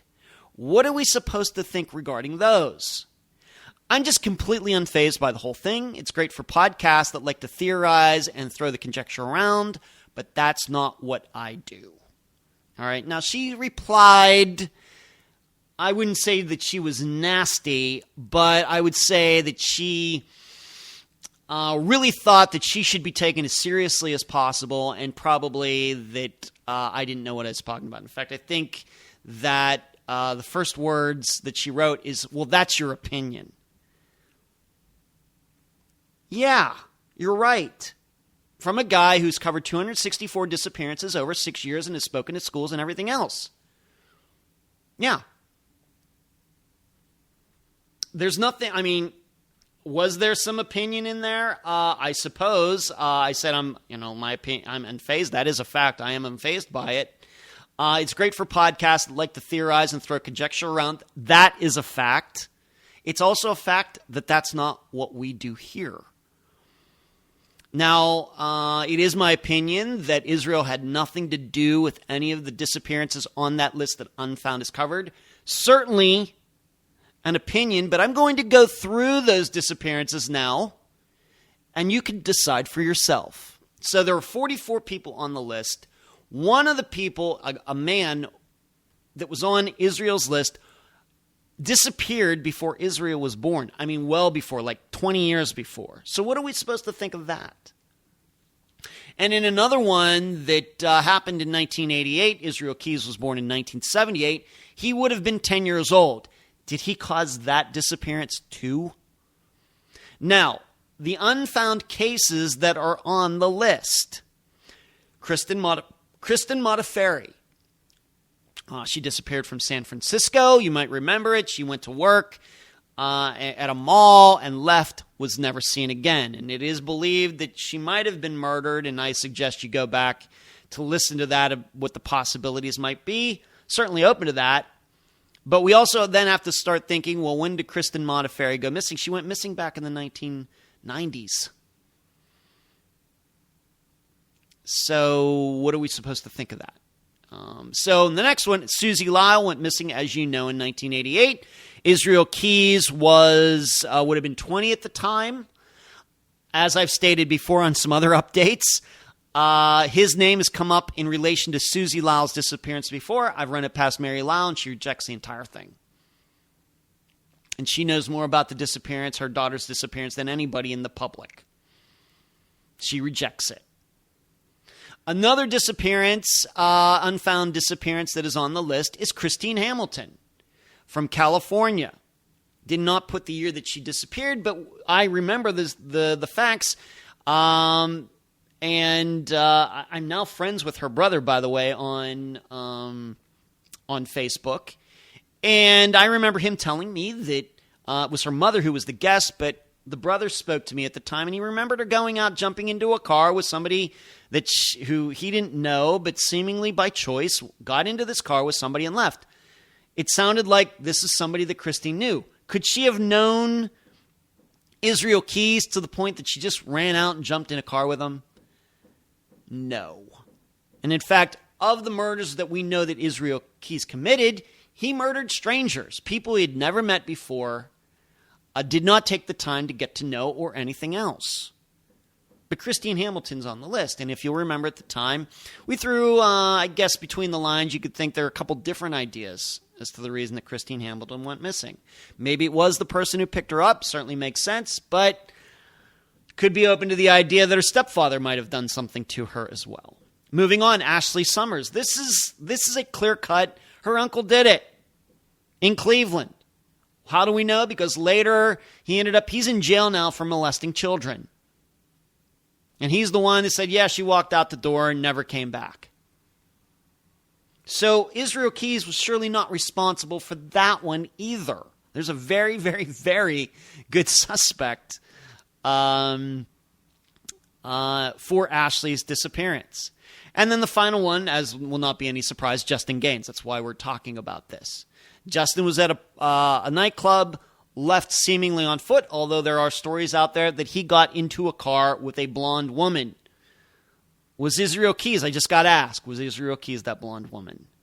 Now, I don't know if I'm supposed to believe that story or not, but of what we know about Israel Keys, he murdered an older couple and Samantha Koenig, who was like a teenage girl, young girl. Doesn't sound like Israel Keys, murdered any men in the prime of their lives, where there might be a struggle or anything. In addition, we saw Justin, what was it? Justin walks away and Israel Keys just happens to pull up in a rental car or something, and Justin would have gotten in the car with a guy he didn't know who said, yeah, I can take you wherever you need to go. Really? Now, if that's not enough to prove you that this list doesn't mean anything, I'll move on. I'm going to move on to some disappearances that we've not covered on Unfound that have either been solved or it's pretty well understood what happened. Maybe it just hasn't been proven. And there are 5 of those. We have Susan Powell. Of course, we know who killed Susan Powell. Josh Powell.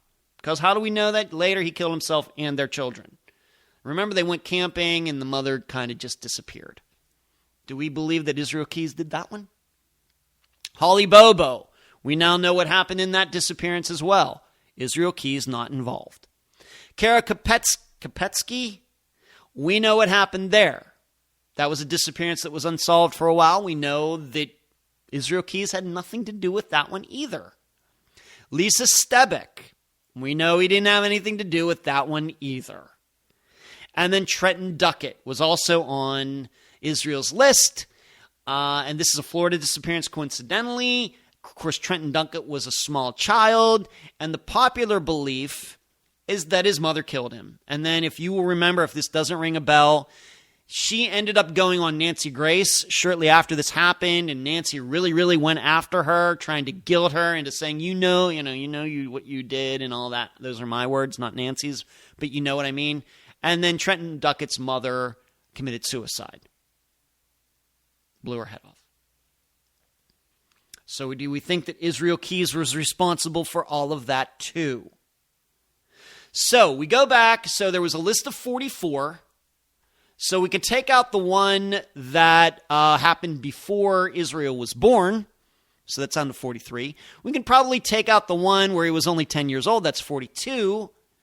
We can surely take out all of the ones that Unfound is covered. That's 5, so we're down to 42, 37.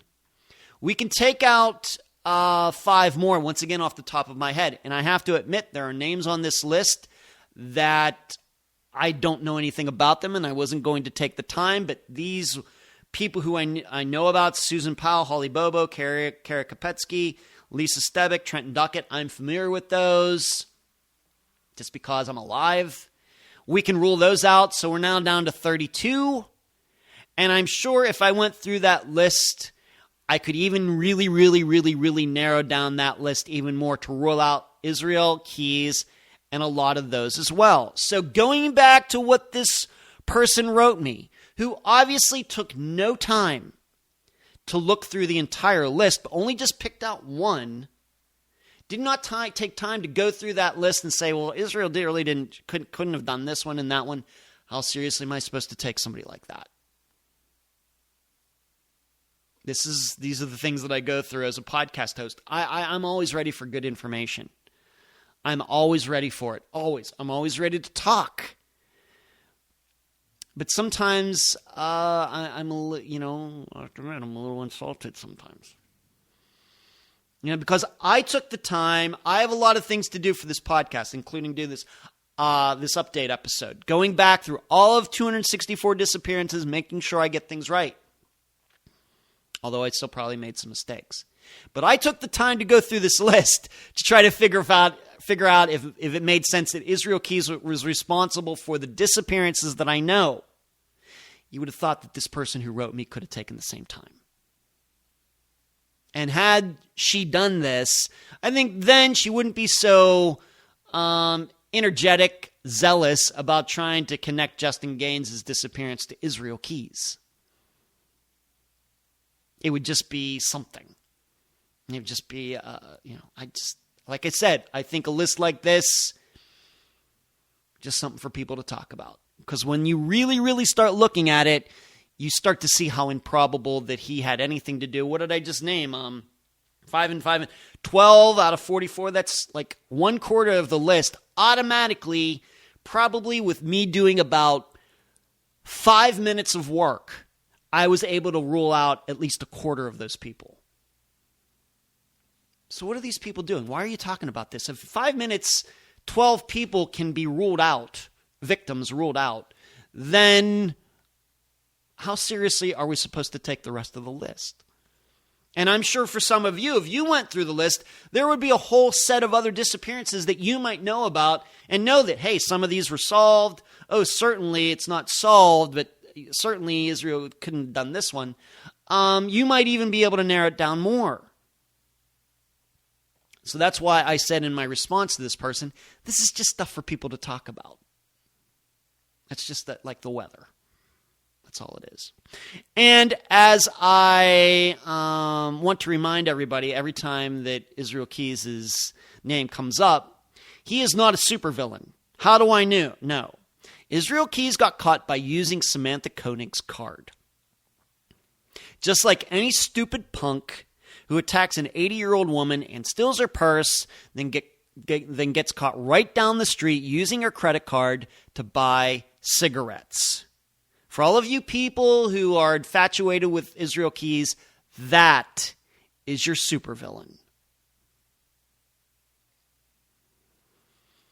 It's no doubt in my mind that what Israel Keys was doing with this list was fantasizing. I think that's all he was doing. No different than when somebody, Powerball gets up to $1 billion or Mega Millions gets up to $1 billion.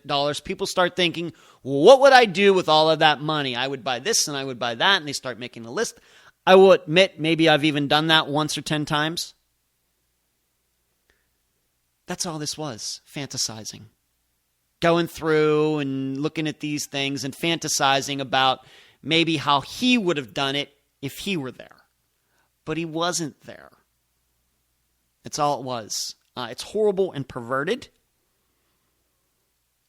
But we just have to remember that's just how the human mind works sometimes. We fantasize about things, maybe things we shouldn't be fantasizing about.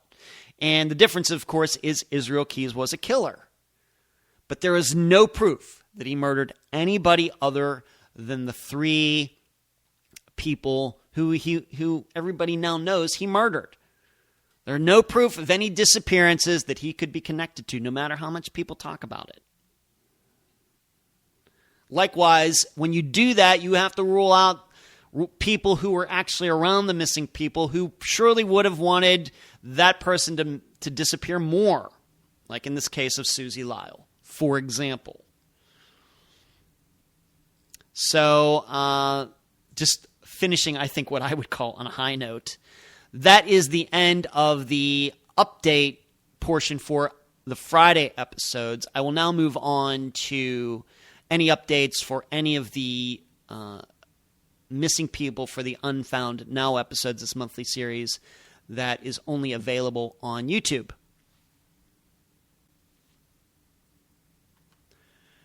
Okay, the Unfound Now updates, and we have 2 of them. The first one is Lindsay Schobelach. This is a disappearance that was an Unfound Now episode in the end of March of 2022. Just to go over the facts very quickly, she was working at a tattoo job, and on her job in Chillicothe, Ohio, which is a city we've mentioned many times on Unfound. But she left her tattoo job abruptly on February 23rd, 2022. And her car was found maybe a day later outside of Chillicothe. There were some searches done. Nothing was found. But then on May 9th, so about, 5 weeks, 6 weeks after the Unfound Now episode came out, her remains were found at what is described as a campsite. For all the video people, I'm putting those quotes up. They're like those little rabbit ears. Campsite. And as far as, so remains were found, it seems to me maybe by accident. Maybe there was another search and this is what happened, but maybe by accident as well. But her remains were found about May 9th, identified. And I have to tell you, this never seemed like foul play to me. It seems like she had some things going on, and she left her phone and everything at home. So it's not like she went directly from the tattoo job to where her car was found. She actually went home first and left wallet and phone and things behind. As we know, never a good sign. So I think that I'm pretty much right here. This was some sort of overdose or suicide of some type. And so Lindsay Shobelok's disappearance, in my opinion, has been solved. Maybe there are people out there maybe believe that this was foul play, but there was nothing in all the reading I've tried to do, anything factual to say that she was murdered. The other update, coincidentally, was the Unfound Now that I did the very next month for April of 2022, and this was for Jordan Simeon. He was a young man moving from Fargo, North Dakota to New Orleans on March 5th, but he never made it there. Allegedly, his car broke down in Arkansas, not in a rural area. He was on a highway, but it was just outside, I think, a city that he was about to go through. And he had called and said that his car broke down and that he had called a tow truck and all these things. But I think some of that ended up not true. I don't know if he called a tow truck or not. But his remains, there were remains that were found in a creek at the end of April, so right around when I would have been doing that update episode, but seemingly I missed it or something. But then the remains were positively identified as Jordan's in May, like around May 10th or something. So, and his remains were found in a creek. And this is another situation where, in my opinion, this does not sound like foul play. To add in some more facts, his car was parked along the side of the road. The keys were on the roof, but there was nothing stolen or anything. I tried to find a cause of death for Jordan. If there's any belief that there was foul play, I didn't find anything like that in kind of the just Google searching things before doing this update episode. So he was found, but there was no cause of death. But it does seem, and I think I kind of expressed this in that Unfound Now, that Jordan was going through some things. He's moving, and that can be stressful, having moved a couple times, I know. But it didn't sound like he was too hot on doing so. And then even an article I found in preparing for this episode found out that he was particularly depressed, that he thought there was somebody who was supposed to travel with him, who was going to be moving with him, and that person decided to back out at the last minute. This seemingly affected Jordan in a very negative way. There was no news as to whether there was anything wrong with his car at all, and like I said, I don't know if there's any proof that he ever did call a tow truck to come pick him up. That's what he told this person where he was going to New Orleans, the person who was waiting for him there. That's what he told her, but I don't know if there's actually any proof of that. So, in my opinion, both Lindsay's and Jordan's disappearances have been solved, and in neither case do I believe that there was foul play. These two people who, in my opinion, obviously had some negative things going on in their life, and that's the reason then that they decided to probably overdosed or killed himself, something like that. So those are the only two updates out of all 26, something like that, episodes. Of course, you have to remember, many of those early Unfound nows, they're already solved, so there's no updates to do on them. Probably the first one you get to that isn't solved is Jason Landry's, and I said that I would talk about that. Maybe I'll take a moment to talk about that before I move on as far as an update for him. But there is a private investigator working on his case who has a list of people that should be looked into as far as suspects in Jason Landry's case. I reject all of it. And that's my update for Jason Landry. He is still missing, still very sad. I still believe that he went off all on his own, and he is there in that area somewhere. His remains have just been missed. And that concludes the update portion of this podcast. Now, if you could please pause whatever you are doing as we remember. Now, could you please pause whatever you are doing as we remember all the missing people featured on Unfound and Unfound Now?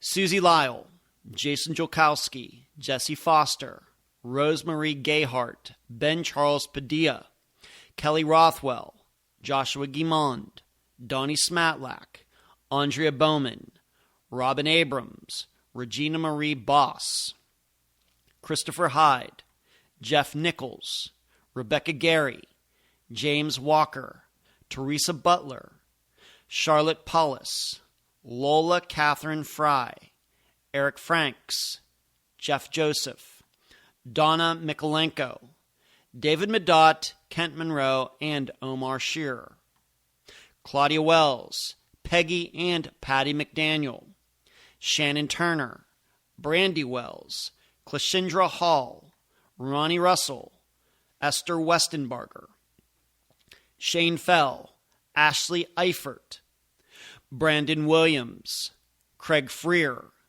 Pamela Golden, Chip Campbell, Amanda DeGuio, the passengers and crew of Flight 370, April Pitzer, Jennifer Wilkerson, Kent Jacobs, Aaron Gilbert, Tammy Leppert, Crystal Morrison, Chris Turner, Linda K. Carroll, Nikki McCown, Helen Diamond, Laura Bible, and Ashley Freeman, Lucinda Hewells, Ashley Kohler, Debbie Lowe, Patrick Beavers, Clinton Nelson, Troy Galloway, Patty Action, Danielle Bell, Evelyn Hartley, Dal Phillips, Tyler Stice, Bill Underhill, Patricia Taylor, Aaron Barnard, Jeremy Burt, Brian Sullivan, Nikki Wells, Marina Bolter,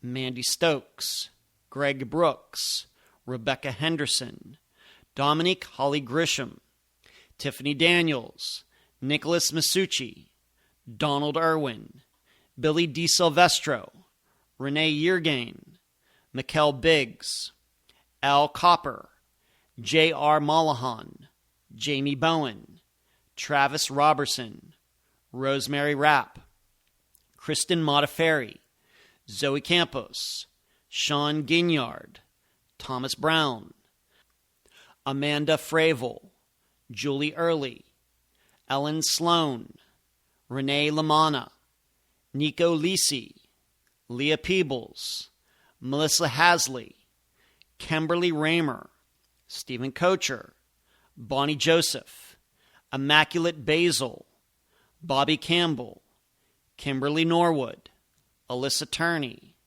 Bobby Tennyson, Dale Kerstetter, Lacey Buenfil, Peggy McGuire, Jansen Brewer, and Daniel Braden, Robert Wayne Cox, Lucas Degerness, Stephen Adams, Ashley Summers, Bonnie Dagus and Jeremy Dagus, Judith Emke, Jessica Hamby, Tim Beauchart, Devin Bond, Juanita Nelson, Desiree Ferris, Angie Yarnell, Deborah Asbury, Sean Koski, Mary Lands, Devin Brown Busetta, Shanna Boydo, Travis Murrow, Keith Fetter, Layla Faulkner, Megan Lancaster, Kelly Sims, Jack Hemby, Barbara Frame, Dorianne Myers,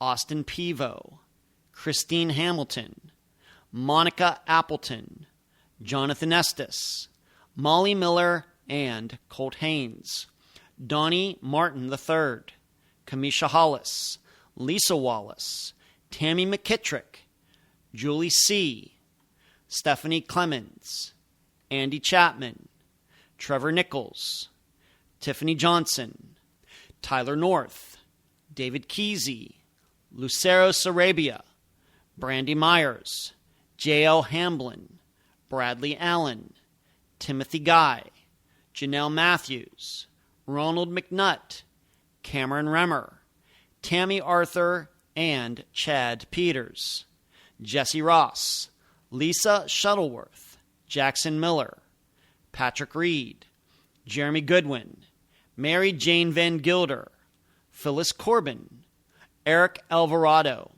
Cassandra Ramirez, April Andrews, David Hardy Jr., Dennis J. Lushball, Christy Nichols, Chris Sanders, Danielle Sleeper, Julie Weflin, Shelva Rafty, Rodney Kaiser, Chris Mittendorf, and Christina Branham, Gregory Howells, Brian Cook, Charles Thompson, Jessica Garino, Jacob Weeks, Jackie Bucky Letney, Joe Bain, Vanessa Oren, Jennifer Casper Ross, Robbie Hurt, Unique Harris, Doug Jones, Deborah Bowman, Bradley Brooks, Angela Green, Jody Husentrut, Brennan Smokey, Riles Chapman, Marion Hurley, Gayla Shaper, Caleb Powell, Chelsea Cobo, Bonnie Santiago, TJ Murray, Noah Davis, Patty Dudek, Ben Archer, Jake Lachelet, Sky Burnley, Kayleen Oling, Stephanie Hartwell, Nylene Marshall, Kaya Taylor, Pearl Pinson, Brenda Condon, Alwyn Albright, Sky Tosick, Sandy Knipe, Brian Schaefer, Teresa Woolard, Toby Anderson, David Schrader, Chance Engelbert, Julianne Gillet, Rachel Sirks, Sean Antill, Randy Duran, Rashawn Francis, Amanda Ward Romine, Crystal Bailey, Brenda Sika, Laverta Sorrell, Nicholas Shin, Kevin Newen, Ashley Simpson, Leanne Hosberg, Alicia Markovich, Audrey Herron, Lonine Rogers, Beatrice Viela, Allie Lowitzer, Jamie Peterson, Belinda Blanar, Jordan Carvalho, Christian Balky Thompson, Paul Sanders, Jennifer Perry, Andrea Knabel, Sebastian Kelly, Marianne Verdecchia, Marcella Kroltze, and Mary Regan, Sue Swedell, Mark Heimbaugh, Dub and Chance Wackerhagen, Kimberly Wilson Talley, Harry Milligan, Paul Egan, Steve Davis, Douglas Crawford, Rhonda Smith, Ryan Stuka, Daniel Villarreal, Mary Watkins, Bradley Strassner, Justin Gaines, Jacqueline Cooper, Holly White, Michaela Bally, Chase Lackey, Belinda Brewster, the Pickering Six, Brenda Davidson, Milda McQuillan, Linda Stoltfus, Erica Lloyd, Mary Lane Carter, Stephanie Hollingsworth, Corey Dale Moore, Alan White, Jason Landry, Ilea Scheibel, Kirsten Brueggemann, Mark Pinella, Cynthia Ba Traore, Louis Davila, Candy Gonzalez, Justin Sywick, Michael Vaughn, Wendy Gessing, Shannon Miller, Glenda Parton, and Dwayne Selby, Heidi Plank, Bo Mann, Steven Salazar, Lindsay Schobelach, Jordan Simeon, Marie Peter Toltz, Dylan Rounds, Dana Smithers. Please, if you have the time and passion, please contact these missing persons' families to help them in their quests to find their missing loved ones. And that's the program. Right now, while you are in your podcast platform, Spotify, YouTube, iTunes, wherever, give Unfound a 5-star review, a thumbs up, whatever that platform allows. I thank you for listening. I'm Ed Densel, and you've just finished this episode of Unfound.